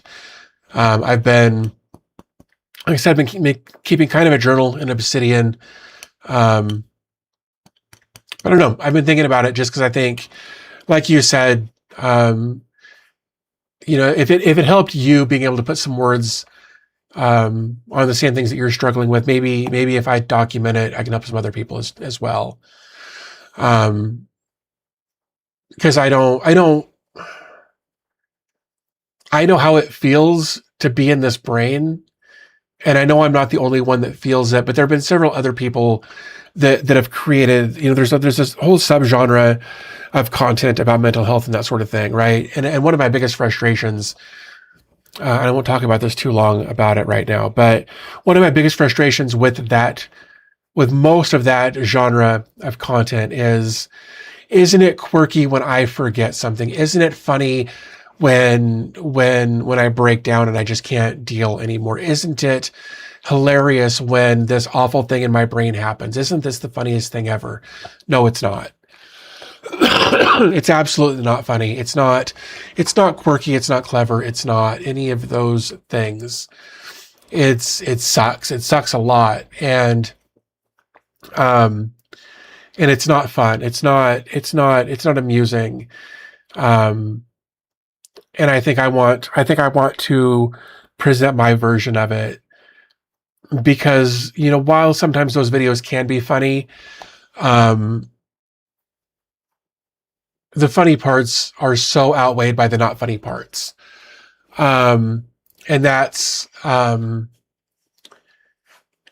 stuff I don't see people talking about very often. I've seen a little bit of it, but I haven't seen a lot of it. And that sucks, because everybody wants to minimize, and I don't want to say necessarily trivialize, because that's not a fair word, but kind of make light of the struggle.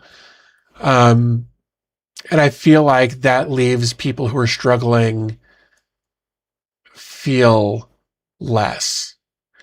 It almost dismisses the self-frustration and belittling self-talk. Kind of, yeah. I think that's a good way to put it. So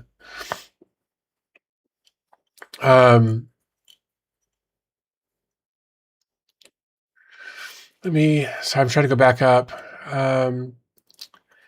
Corey reads it and it's very engaging. That's good. I always like it when the author reads it, when the author reads their own book for the ebook version, because they will often add little side notes about certain things that hiring a voice actor wouldn't have the wherewithal to add, unless it was actually added in to the script that they're reading for the sake of the ebook. But I always like it when the author actually reads, because they'll often add those sorts of things. I promise I'm not trying to sell AI memberships, but I had ADDs. Well, I find talking to AI and doing Q&A a great way to learn. I don't disagree with that. I do that from time to time.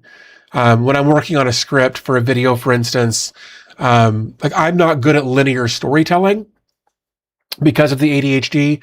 So I'm kind of all over the place. So I will write all of my thoughts down in kind of a scripted format, but then I'll give it to like Claude. And I'm like, look, here's what I've got. I need you to help me restructure this.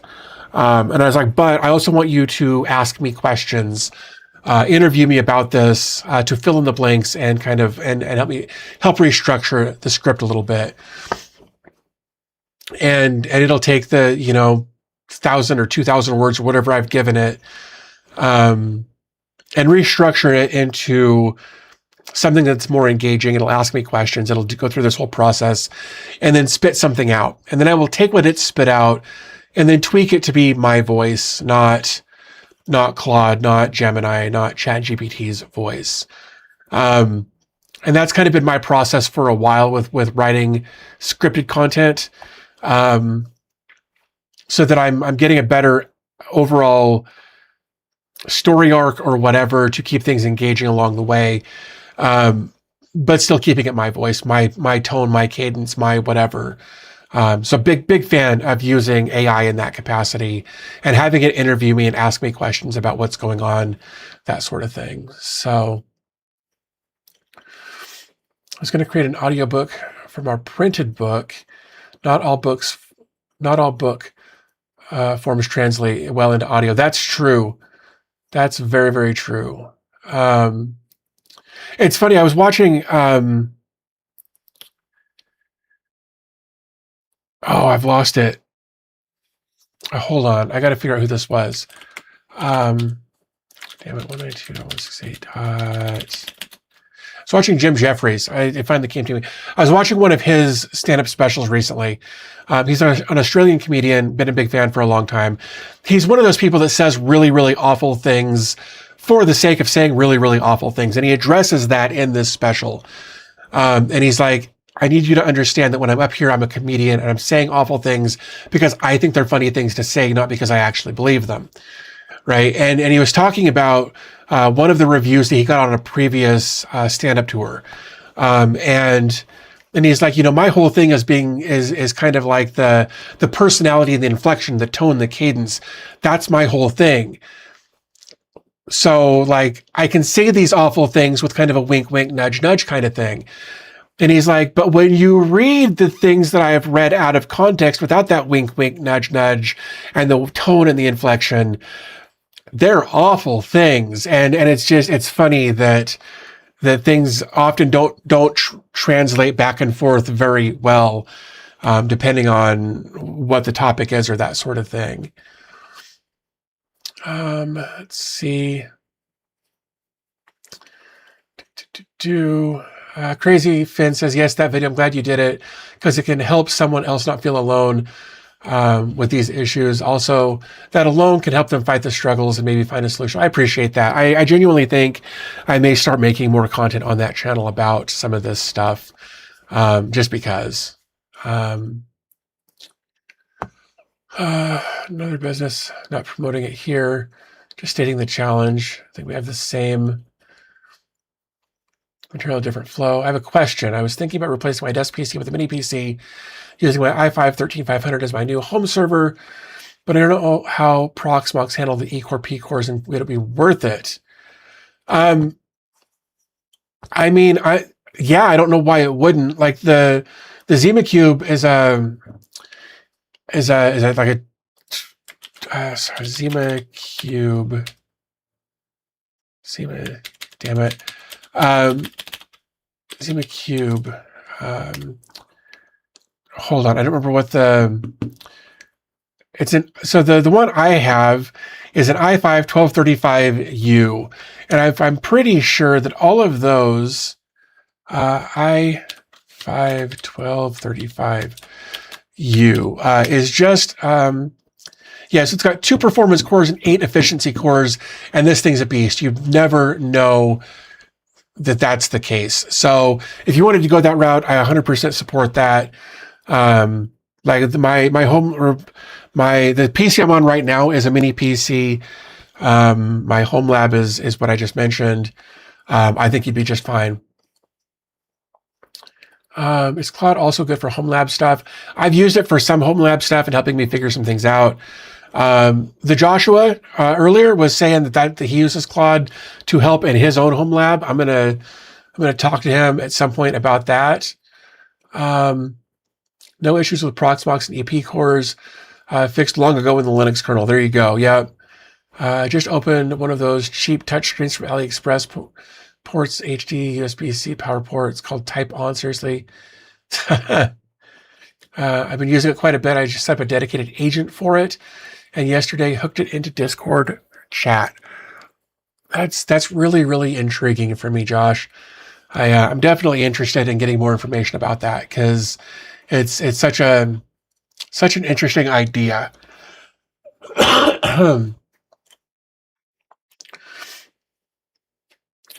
Do you struggle with always feeling like you should wait to buy the next tech or build with the next tech because it's coming? Would be painful to replace or rebuy. I do struggle with that a lot. And I've been struggling more with it recently, with all of the pricing, the price gouging on RAM and DRAM and storage and all of that kind of stuff, right? I've been struggling with that a lot. Jay's 2 Cents made a video kind of in response to Gamers Nexus and a comment that they had made. And I kind of feel the same about what both of them said. Like, I only caught what Jay said about Gamers Nexus. I've been watching Gamers Nexus in a long time. His videos are very, very long, and I have a hard time caring that much about what he has to say. Lots of great information. It's just too detailed for what I care about most of the time. But one of the things that I struggle with right now is that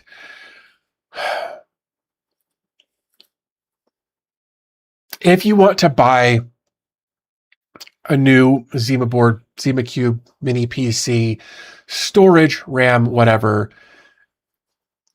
it's nearly impossible to find a good deal on any of it, even in the used market right now. And I've struggled with that quite a bit recently, as far as making content about hardware, because yes, I get the hardware for free, right? Companies reach out, they're like, hey, we've got this, we've got that, we'd like you to review it. We'd love to send you a free one just in exchange. Yeah, kind of like what Tom said there. And that's fine. Great. I get to try out new hardware, but the reality is that my audience doesn't care right now, because using this as an example, right? This was like $400 a couple of years ago. And now the same thing is like $800. Nothing changed other than the availability of storage and RAM.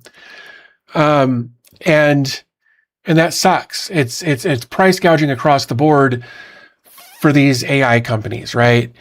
And I struggle to find the value proposition in the hardware. Cool. I've got this GMK Tech K12 or whatever it's called. And it's a beast of a machine, right? It's got an Oculink port on it. So I've got an old GPU plugged into it. I've got a 2070 plugged into it. It's got USB 4, it's got DisplayPort, it's got HDMI.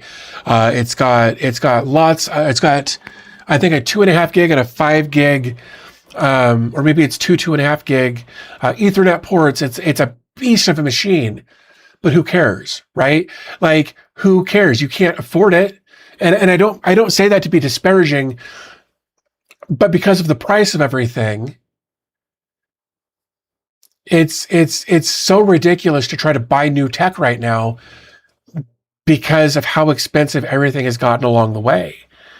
And even trying to go back and buy a used version of something like this, sellers are price gouging there too, because it's supply and demand. So there's, it's something that I struggle with a lot. I love reviewing tech, but right now I have a really hard time justifying it. I've got a TerraMaster, I don't even know what the hell it is.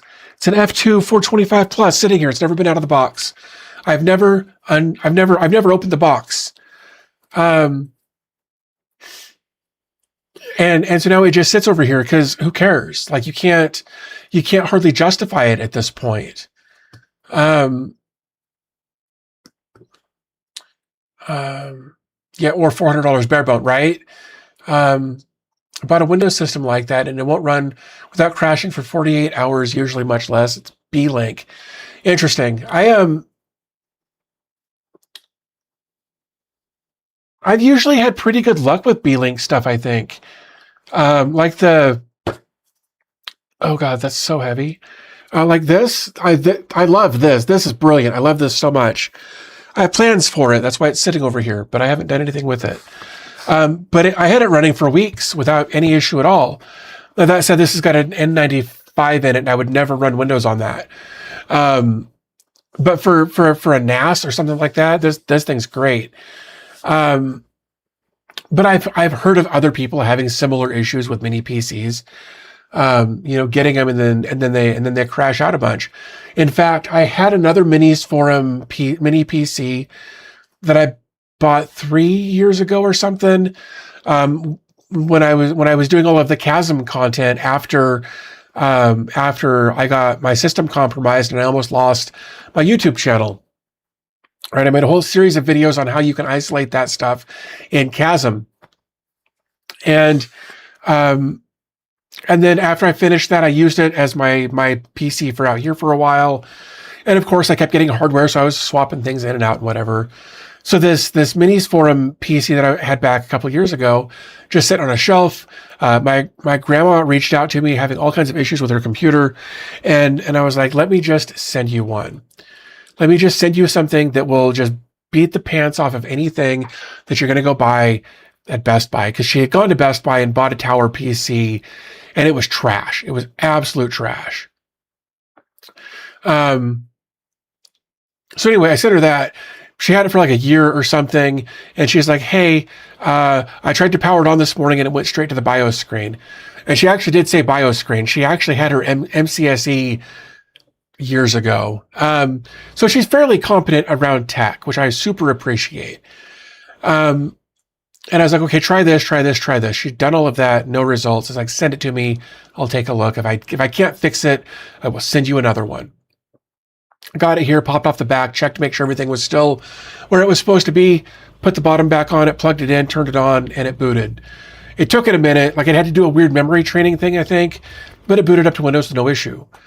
So I torture tested it for a while. I left it running for a few days, and it was fine. So little things can happen from time to time. She hasn't had any issue in the couple of weeks she's had it back. But sometimes, man, you buy something and you get the short straw on mass-produced tech, and that sucks. Business technology says, to be fair, tech got so cheap we got spoiled. I don't disagree with that. I've been doing tech since 1977. With the tech of the 70s and 80s has as much power as the BIOS chip today. That's true too. Thinking about, in fact, I was talking to my wife the other day about it. We've got these little handheld, like, retro gaming devices that look like Game Boys, or they look like, they look retro on purpose, right? But then you can throw, everything from, the Amiga stuff and the Commodore 64 stuff, all the way up to like Super Nintendo and PSP, and even some PS1 games, depending on the hardware you've got. And I'm not talking about Steam Decks and that class. I'm talking about the real small stuff. Like, if you had told me in high school when I was playing Final Fantasy 3/6, depending on how you want to do your numbering, that I was going to be able to play that on the go with something that would fit in my pocket, I would have never believed you. And now it's just stuff we take for granted, like these little handheld devices that we can just take anywhere. And it's because, like you said, tech got really cheap. And had it not been for, Sam Altman and his whole crew being like, oh, we're going to buy all of the RAM production for the next year. Cool. Thanks for screwing over the rest of the world for your little fucking pet project. Sorry for swearing. I take it real personally what he did there. I know it wasn't a personal attack on me, but he has really screwed the entire planet on tech because he wanted to build more. And it just pisses me off that all of these different companies were like, yeah, we're not going to sell to the consumer anymore. We're only going to do business to business now. I hate it so much. Learned programming on a Commodore PET, had 4K of system memory and a storage device, a cassette player. Yeah, I had a Commodore 64 that I learned some programming on when I was like a freshman in high school. I found somebody who was selling a Commodore 64. It was the keyboard unit. I think it had two 5.25-inch drives and a tape drive. So I did a lot of storing, on tape and that sort of thing. That was a lot of fun. I'm addicted to retro handhelds. I have more than I need. Yeah, I think I've got 3 or 4 retro handhelds, and I've also got a PSP, one of the original ones that I never modded. And I even think I know where the charging cable is, like the original charging cable is for it. And it's all one chip and a couple of discrete components now compared to the thing that it came with from the past. Yeah. Well, and some of them are coming out with FPGAs, so you can toggle things on the fly. That's kind of a cool thing. Some of them I've seen. How do I really feel about it? Yeah. This would be 100% demonetized if I said how I really felt about it. Yeah. And some of NVIDIA's recent comments, I've been trying to avoid what that douchebag has to say, because his whole shtick pisses me off. Like, he doesn't care. And the new DLSS 5 thing that they've done that nobody asked for or wanted, also releasing the DLSS 5 thing, and they're like, oh, and by the way, we're not going to release any new cards this year, but here's a new BS feature you didn't ask for.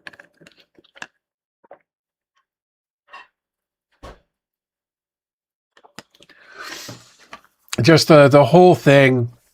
They're just, all they have done is they've set up a big financial circle jerk so that the RAM companies can make more money, so that Sam Altman's stuff can make more money, so that they can prove that there's a need for it, so that the RAM companies can jack up their prices and sell to business only, so that Sam Altman's people can buy more of it to generate more need for more tech, so that NVIDIA can sell consumer only. They're just circle jerking each other, and we're all taking the money shot, and it sucks, and I hate it. Sam and the others need to rot in jail for what he's done. I don't disagree with that. This is the only way forward. We've reached the limit of what we can do with traditional rasterization. Without AI, the world we want to build simply cannot exist. And I think that is a BS statement. I know you're just quoting what he said, but I think that's a BS statement as well. Look, I don't think that Moore's Law applies anymore, at least not to the same degree. But if developers would spend the time to, and I'm talking specifically game developers here, if they were to spend the time to better optimize their code, their games, the engines on which they're building these things, yes, it would take longer. It would absolutely take longer to put out more games. And of course, more time means more money and less profit for the company. And I get that. But they're making so much money. And I understand indie developers, small gaming companies, whatever, right? They're their own thing. But I'm talking about the big ones. They absolutely could spend more time to optimize things better. They could absolutely spend more time to do things in a way that would get us better graphics at more playable frame rates without needing a 5090 and 24 gigs of VRAM. But it's like, oh, we got to crank these out. We got to crank these out. We got to crank these out. And we get these half-baked games. We get these games that aren't anywhere close to being complete or playable or whatever. Like, you know, my wife and I love playing the Fallout games. You know, we like I've played a little bit of 3, but not until after I had beat 4. And going from 4 to 3 is the wrong move. But going into Fallout 76, when it first came out, I was like, what's the point of this? This is stupid. They've fixed it. Like, it's better now, but it's still not what it could be. And there's still so many glitches and things in the game. And it's just like, oh, well, let's add this new thing. Cool. Why don't you fix the old thing first?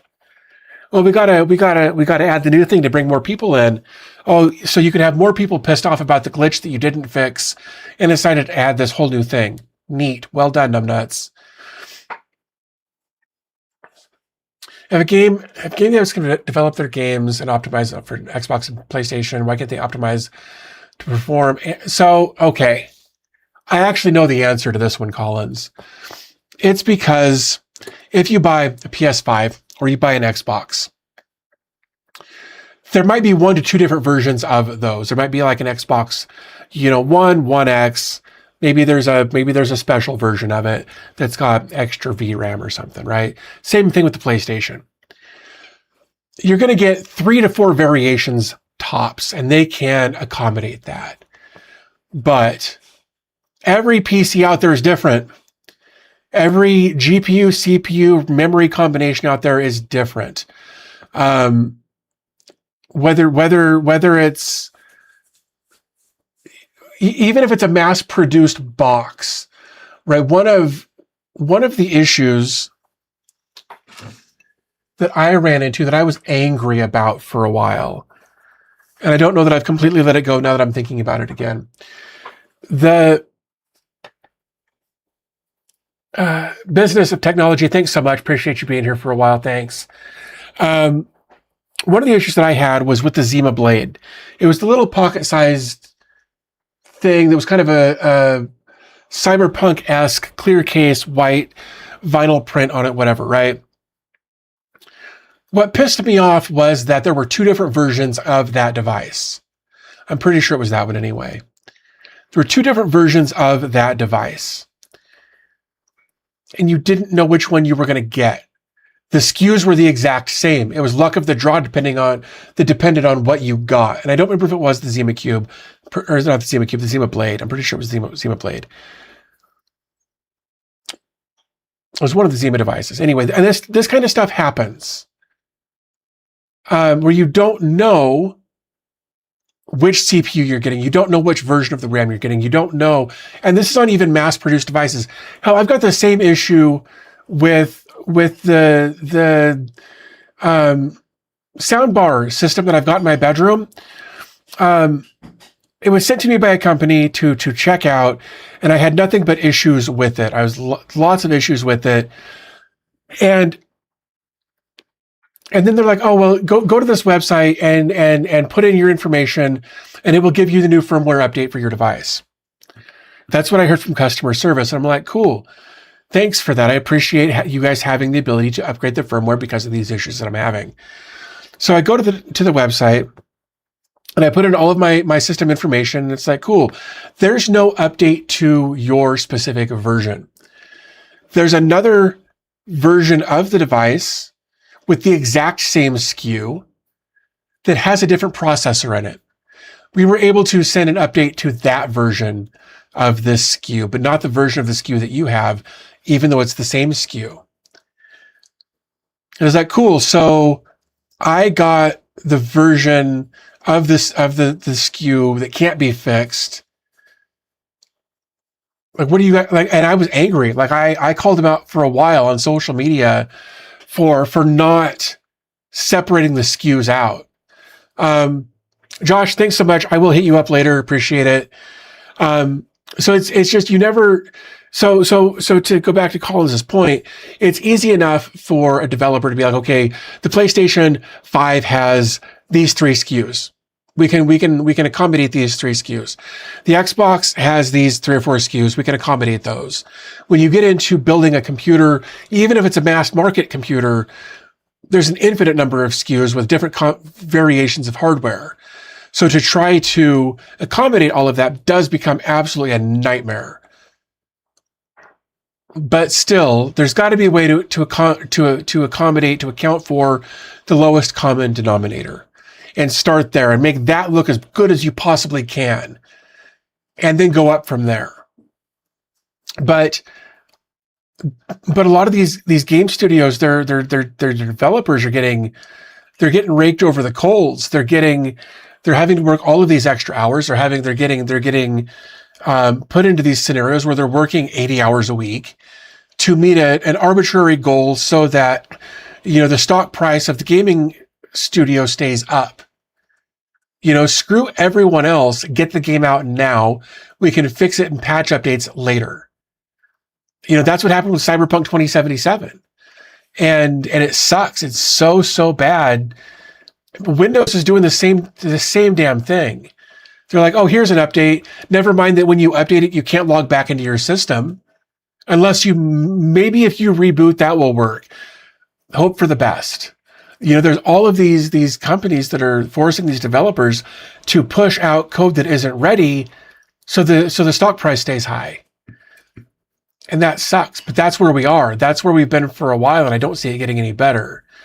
I don't know that they're doing the right things in the process of writing all of this code to account for the actual consumer. And that sucks.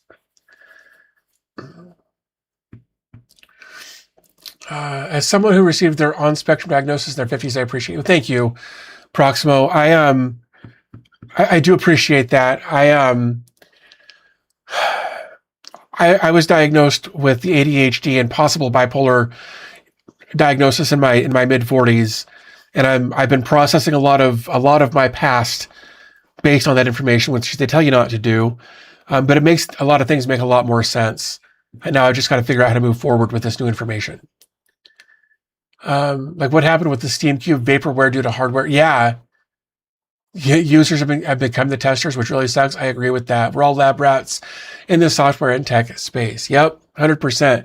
And and to kind of go back to that again, like with Windows as an example, they're trying to write drivers and they're trying to write their operating system for nearly an infinite number of hardware combinations. And that's a difficult task. I understand that that's a difficult task. But they used to have beta testers. They used to have a testing team in-house that was able to think about all of the different possible combinations of things, ways to test things. And now you can be a Windows insider and be like an official beta tester. I don't think you get paid for it. I don't think you actually get anything for it. What? Oh, Jesus. What are the perks of being a Windows insider? Being a Windows insider provides early access to experimental Windows 10 and 11 features, design changes, and builds before public releases, allowing enthusiasts to test, shape feature updates, and provide feedback. Key perks include trying new functionality earlier, accessing the Flight Hub for update information, and directly influencing development. I call BS on that. I don't. Here's 5 reasons you should become a Windows 5 insider. So you can have an unstable system all of the time, and you get to participate in forum discussions. And that blows my gourd. Like you don't get a stable system anymore. You don't get paid for it. You don't get listed somewhere as having influenced a decision somewhere. You are beta testing for free to have an unstable system. Now, they probably use AI to test it. Probably. Love that stores are implementing AI search options for stock. Searched for one mini HDMI cable, showed me a 700-watt microwave as the only result. Right? Right? I hate that so much. I think pretty much everyone who receives a neurodivergent diagnosis reflects on the past at what have, could have, should have happened. Yeah, absolutely. And it's a dangerous road to go down. It's a super dangerous road to go down. Start thinking about, if I had known this when I was 15, I could have changed a lot of things going on. Didn't they also say they were using AI to write some of the updates? That wouldn't surprise me. Hopefully, though, they've got people there reviewing the code so that they aren't shipping malware. But I've also heard people use the argument that malware or Windows 11 itself is malware. Like it wants a ridiculous amount of tracking data. It wants all kinds of information about you. It's just nonsense in my opinion. I hate it so much. And I heard that like Windows 12 is going to be like a paid subscription. Windows 12 paid subscription, right? Rumors suggest Microsoft is considering a paid subscription model for Windows 12, possibly targeting advanced AI features for specific editions to generate recurring revenue. Probably using AI to check the AI written updates. That wouldn't surprise me a bit. While early code hints at subscription editions, it remains unclear if this applies to general consumers or only enterprise cloud-based users. Yeah, don't go down the Windows 12 rabbit hole, right? Windows is being vibe coded in many ways. Thanks, Microslop. Yeah. And I love that they hate the word Microslop so much. Same with NVIDIA. They hate the word slop so much. I think them admitting that is going to Streisand affect the whole thing. Everybody's going to start referring to them as slop companies to the point where they're going to be just angry about it all of the time. So I switched to Linux last year. I'm more engaged and excited about my computer and tech than I have been in years. You know, I would be too if it wasn't for Adobe. Like genuinely, if Adobe had a Linux version, I'd switch in a heartbeat. But I use I use a chunk of the Adobe suite, and I know that there are Linux alternatives to them. But I've spent more than 15 years using Adobe, and I'm very familiar with their workflows and how things go. And I don't want to learn something new. So I typically, like I use AdGuard to block a lot of the Microsoft callback stuff. I really should be using, one of Chris Titus's applications to strip out the nonsense that I don't need. But I just haven't had the wherewithal lately to do any of that. And that's been kind of a bummer. Because I'd like to be more productive, I'd like to be more excited about doing that. Yeah, there's only so many new apps slash workflows to learn. Yeah. And I've tried some of them. I think there are some big players that work well in Linux. Like I could do all of my video editing. What is DaVinci? I think DaVinci Resolve is Linux compatible. DaVinci Linux. Yeah, DaVinci Resolve for Linux offers professional grade video editing, color correction, and audio post-production. So I could use that, and I could probably use Canvas for my thumbnails, and I could probably make it work. And probably save myself a fairly decent amount of money. But again, it's a whole new process to learn. Some of the software that I use, I don't know that it's compatible. Getting Linux or getting NVIDIA drivers to work on Linux makes me want to punch myself in the face. And I'm actually using the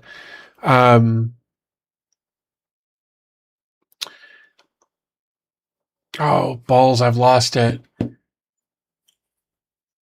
DaVinci kind of works on Linux. That's unfortunate. What is it? Let's just do that. Let's go to videos. I can't think of what it's called. The Alaris one, the thing that kind of looked just like a big aluminum block back here. I actually finally got it working consistently, reliably on Windows, and that's been really nice. But it's got a 5090 mobile chip on it, and getting that to work with Linux just again makes me want to punch myself in the face. So yeah, I will probably stick with Linux for the foreseeable future because I don't want to hate my life that much more. I'm going to give Linux a try. My laptop, really hope it works okay this time, since I really hate the terminal. A lot of the desktop stuff doesn't require a lot of terminal, but there's still the option to use it if you need it for certain things. When it comes to Linux, I watch Explaining Computers and Leap's video channels to see Windows alternatives for Linux. I haven't watched Explaining Computers in a long time. I always appreciated the way he kind of dumbed things down in a very easy to follow kind of way. There's a certain retro vibe. The way he presents that I kind of appreciate. Yeah, he does a pretty good job with his videos. I always kind of appreciated that. Easy is a little hard to watch at sometimes. I agree with that. Like he did I remember watching a video of him where he showed his like his desk where he like does his editing and that sort of stuff. And I was shocked at how he's, at the time anyway, was using a lot of very old tech, relatively speaking, in his day-to-day, like his editing rig and that sort of stuff. Just really, really blew me away that he's still using a lot of older tech. And I haven't watched any of his stuff in a while. That may have changed. But yeah, just he does a good job of explaining things, but you gotta, I don't know. It's not, I watched a lot of his Raspberry Pi stuff for a while. Before I knew Jeff Geerling and that sort of thing. Still the same. That doesn't surprise me. It's kind of like we talked about earlier. You know, if it's broke, don't fix it. Or if it's not broke, don't fix it. Sorry, I had it backwards. If it's anyway, yeah. But yeah, so it's kind of an interesting thing that he does there. That works really well for him, and honestly, I admire his stick with itness, if you know what I mean. Like, he's just making content and people keep watching it, and I think that's awesome. My laptop is a Yoga 2.1, so interesting to see if Linux can handle that. Yeah, I'd be curious if it could figure out the mechanism to go from like laptop to tablet mode. His main editing PC is an i3 and a Celeron. Man, that blows my gourd. That really does. But no, I mean, like, I really admire. He's been at it forever. He's been doing his thing, and I really admire that he's been at it for so long. And it's just, he's got what works for him, and he just sticks with it. And I think that's really awesome.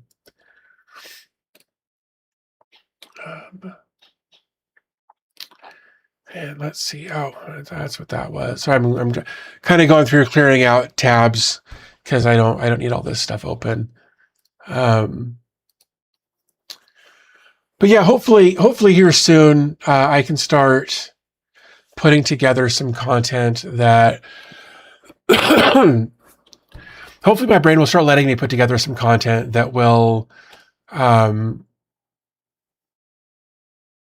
sorry, they're sirens, like fire truck, ambulance, cop cars all going at once.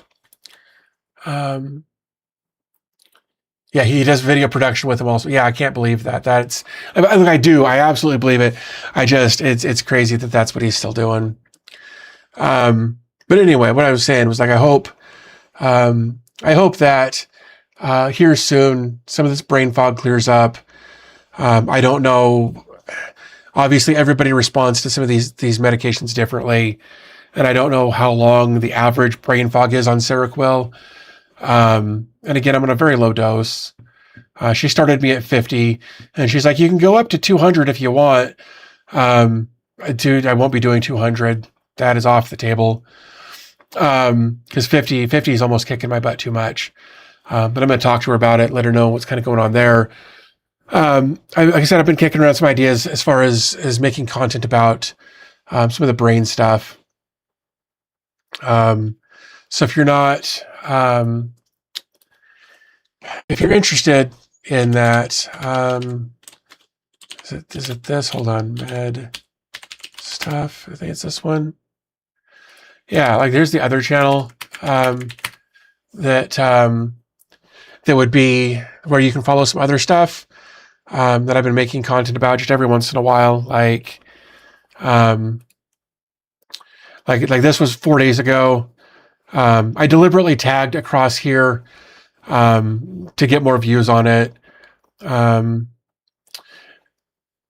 polycythemia video did fairly well because I got diagnosed with polycythemia right around the same time that Boogie2988 was talking about his diagnosis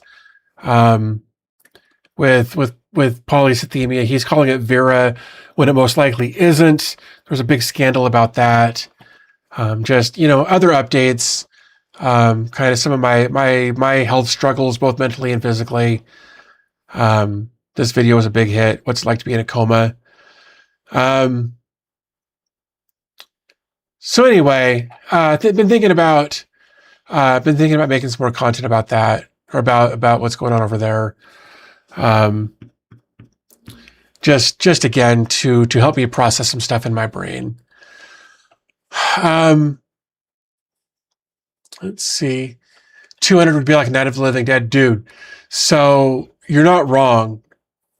The problem with meds in general, right, is that the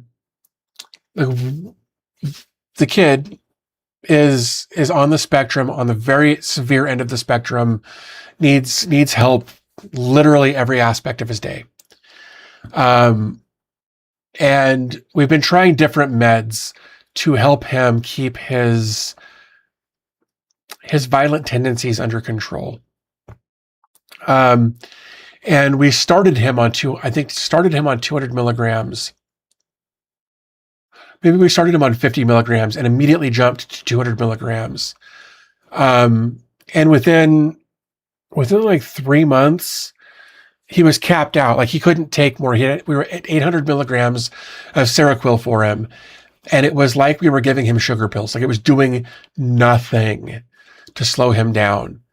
Like it would for a couple of days when we'd bump the dose, and then just nothing. It wouldn't affect him at all. It was just, and so he went from like 50 milligrams to 800 milligrams in like 3 months, and we saw no change in his behavior. We've got him on, I think, olanzapine now, and that's been a huge help. We took him off the Seroquel, put him on the olanzapine. There was a titration process through all of that, but the olanzapine seems to be helping a lot more with that. And now that I've been on 50 milligrams for like a week and a half almost, knowing what 50 milligrams feels like, the idea that 800 milligrams didn't affect him, I am gobsmacked, as they say. I don't understand. Your body needs to adjust the medication. Yeah, I'm aware of that. I'm curious for how long will it take for my body and my brain to adjust to it. Ed, thanks for checking out the video and subscribing. Jason, also, thank you for checking out that video. Built up a tolerance. I don't know that a person can build a tolerance that fast.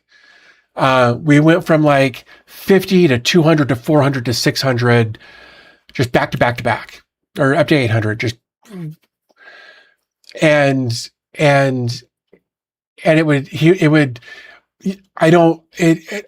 you're probably not wrong, but the idea of building up a tolerance to Seroquel in a couple of days, I can't process that. And not just right now while I'm all foggy. For the year leading up to I don't understand how a person can take bumps like that so quickly and have no response to it. But again, it's think about it like different types of peppers, right? Whether it's a jalapeno or a ghost pepper or a habanero or whatever, right? Right, like Jason said there, like I can eat certain types of hot sauce that my wife can't tolerate, and vice versa, right? Like there's just the way our bodies process things is wild. How we can say, hey, this worked for this person, let's try that. And it's just like, no, that there was nothing there, man. It was nothing.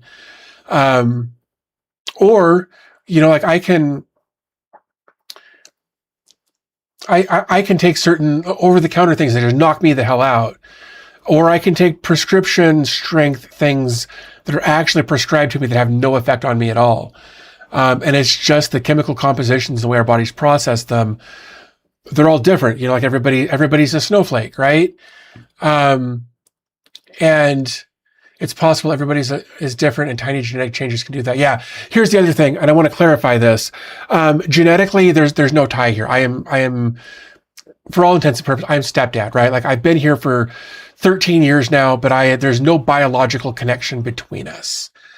And so there's, it's just, I want to be clear about that. It's, so anyway, it's one of those wild things that whether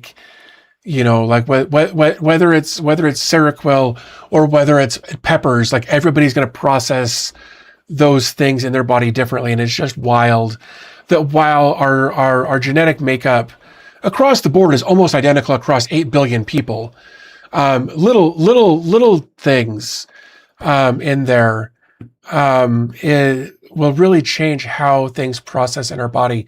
Blows my mind. So interesting to me. At some point, that type of med would probably be like a flip to not working at all. Yeah, and that's, like I said, once we talked to his new neuro about how the 800 milligrams of Seroquel wasn't doing anything. She's like, oh, well, let's change that. Let's try this other thing. So we switched it over to something else. He's on 20 milligrams of that, and it's a night and day difference. 20 milligrams of the olanzapine has pretty much leveled him out in ways that the Seroquel, even 800 milligrams of Seroquel couldn't do. So I don't know what my next step is going to be, other than my appointment Tuesday. I don't know what that's going to look like moving forward. I don't know what changes we're going to make, those sorts of things. So yeah, that's kind of where things are. I'm hoping to be making more content about tech stuff, self-hosting, and that here soon. I may have to break out and try some different things that we haven't talked about on the channel. More drugs, dude. Here's the thing. Like, luckily, the person that I'm seeing is all about trying different things until something works. And I'm really appreciative of that. Because it's a lot of doctors, be like, well, you haven't given it the college try yet. And it's like, well, I've been on this for 6 months and I'm not getting the results I want. Well, let's give it another 6 months and see what happens. Whereas she's very willing to be like, okay, we're going to do this as a test run and see what happens. And if we need to make changes, we will. If we don't, we won't. But I definitely am going to have a conversation with her about the cloudiness in my brain, the wild nightmares I've been having for the last week, to see if we can't come up with a solution that is more better. Because right now it's kind of a wash, as far as where I was versus where I am. I'm better in some areas and I'm worse in other areas. And I kind of feel like it's just a wash at this point. Regardless of biological connection, genetics is weird. I agree with that. For example, every man, both on my mom and dad's side, was diabetic for 5+ generations. And so far, 0 affected me. That's awesome. That's amazing. That you got real lucky there. That is definitely something to be thankful for, Vaz. Absolutely. Good doctor. Absolutely. Yeah, no, I'm real lucky that I found her. In fact, I think it was AI that found her. So there was that. Finding a good doctor is really important for sure. Love doctors like that. Hard to find these days. Yeah, it really is. But here's the problem. Let me rephrase that. It's not a problem. I have the advantage from my experience over the last 10 years that I got a crash course in medicine. I got a crash course in connecting with my body and my brain in ways that a lot of people don't. And I wouldn't wish that on anyone, right? Like, a lot of you know that I was hospitalized in 2016 for like 6 months. And as a result of that, I got a crash course in medical terminology, how to talk to doctors, how to ask the right questions, how to know what questions to ask. And being like, I was in a hospital bed for basically 6 months, right? So I laid there because after a while of laying in bed, because you're in a coma for 3 weeks, you don't just get up and out of bed like they show in movies and TV shows. Like the Kill Bill thing where Uma Thurman, was in the hospital bed. She's like, oh, wiggle your toe, wiggle your toe, wiggle your toe. And then she's out driving a truck. That is total BS. Great for stories, not at all medically accurate. Couple of weeks in a bed, you're not going to walk for a few days without a lot of physical therapy, even if your brain really wants you to. So I laid there a lot, and I got in touch with my body. I can feel different parts of my body differently than I did before because I'm very in tune because I had nothing else to do. So when I go and I talk to a new doctor, they very quickly pick up on that I am not uneducated. Well, no, I don't have a nursing degree, or I don't have a doctorate, a med degree, whatever, right? I'm still very, very qualified in being able to talk to them about these different things. And as soon as we get to that point, I almost always have a very good relationship with my doctors because we can have actual conversations. We don't have to use stupid terminologies and stupid words and stupid ways of wording things to get through. Once you start understanding, that like a diagnosis or a medication or a whatever is very often a couple of Latin things put together. If you start picking up on what those Latin things mean, you can very quickly put together what all is involved, what possible treatments might be available, different things to be aware of in these different things.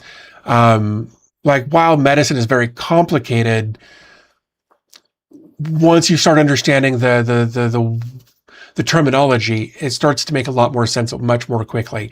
It's like learning a new language. I mean, because it's a lot of Latin, but it really is like learning a new language. Once you start learning the new language, the more you pick up on the nuances of those things, the easier it is to pick up on everything else, right? And medicine's not really all that different. So I've been very fortunate to be able to go to a doctor and be like, hey, here's what's going on. Here's my experience. Here's the background, and here's what I understand about it. And usually that's a good foundational way to start with a conversation about whatever's going on. So I'm very, very happy that I found the person that I did. And she's been great to work with. Her assistant is pushy, which I appreciate. I appreciate it after the fact, not necessarily in the moment, but I appreciate it after the fact. That she's like, hey, we need to get you in so we can talk about this stuff.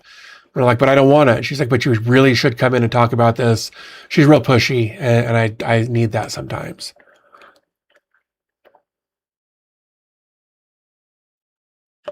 So anyway, there we are. I don't know where it's going to go. I just know I've got an appointment Tuesday. I'm going to talk to her, see what happens, and see if we're going to stick it out, if we're going to try something new, or if we're just going to add to this, like some Abilify or Wellbutrin or one of those things. I don't know. But I'll talk to her Tuesday. That'll have been 2 weeks, roughly, on the Seroquel. We'll see what happens. But yeah. But I think with all of that, I'm gonna wrap this up, guys. I did expect 2 hours and 45 minutes. But yeah, I'm gonna wrap this up again. Thank you guys so much for hanging out. Even if you're just lurking and hanging out, I appreciate you being here and doing that. I want to thank everybody who either donated cash or memberships or whatever. Again, really means a lot to me. Would really help me offset the loss of AdSense revenue. I'm going to keep trying to do these. I'm a lot of it was the physical sickness. I couldn't talk. I couldn't breathe well. A lot of coughing, and I'm mostly past that. And I think that will be. I think that'll kind of be in the past, at least for a while. So again, thank you to everyone who hung out.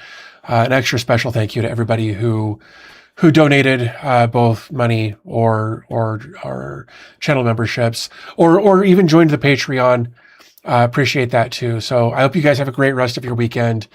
Again, we're going to try to do more of these as we go on. So have a great rest of your weekend, and I'll talk to you again here real soon through whatever means we happen to see each other next.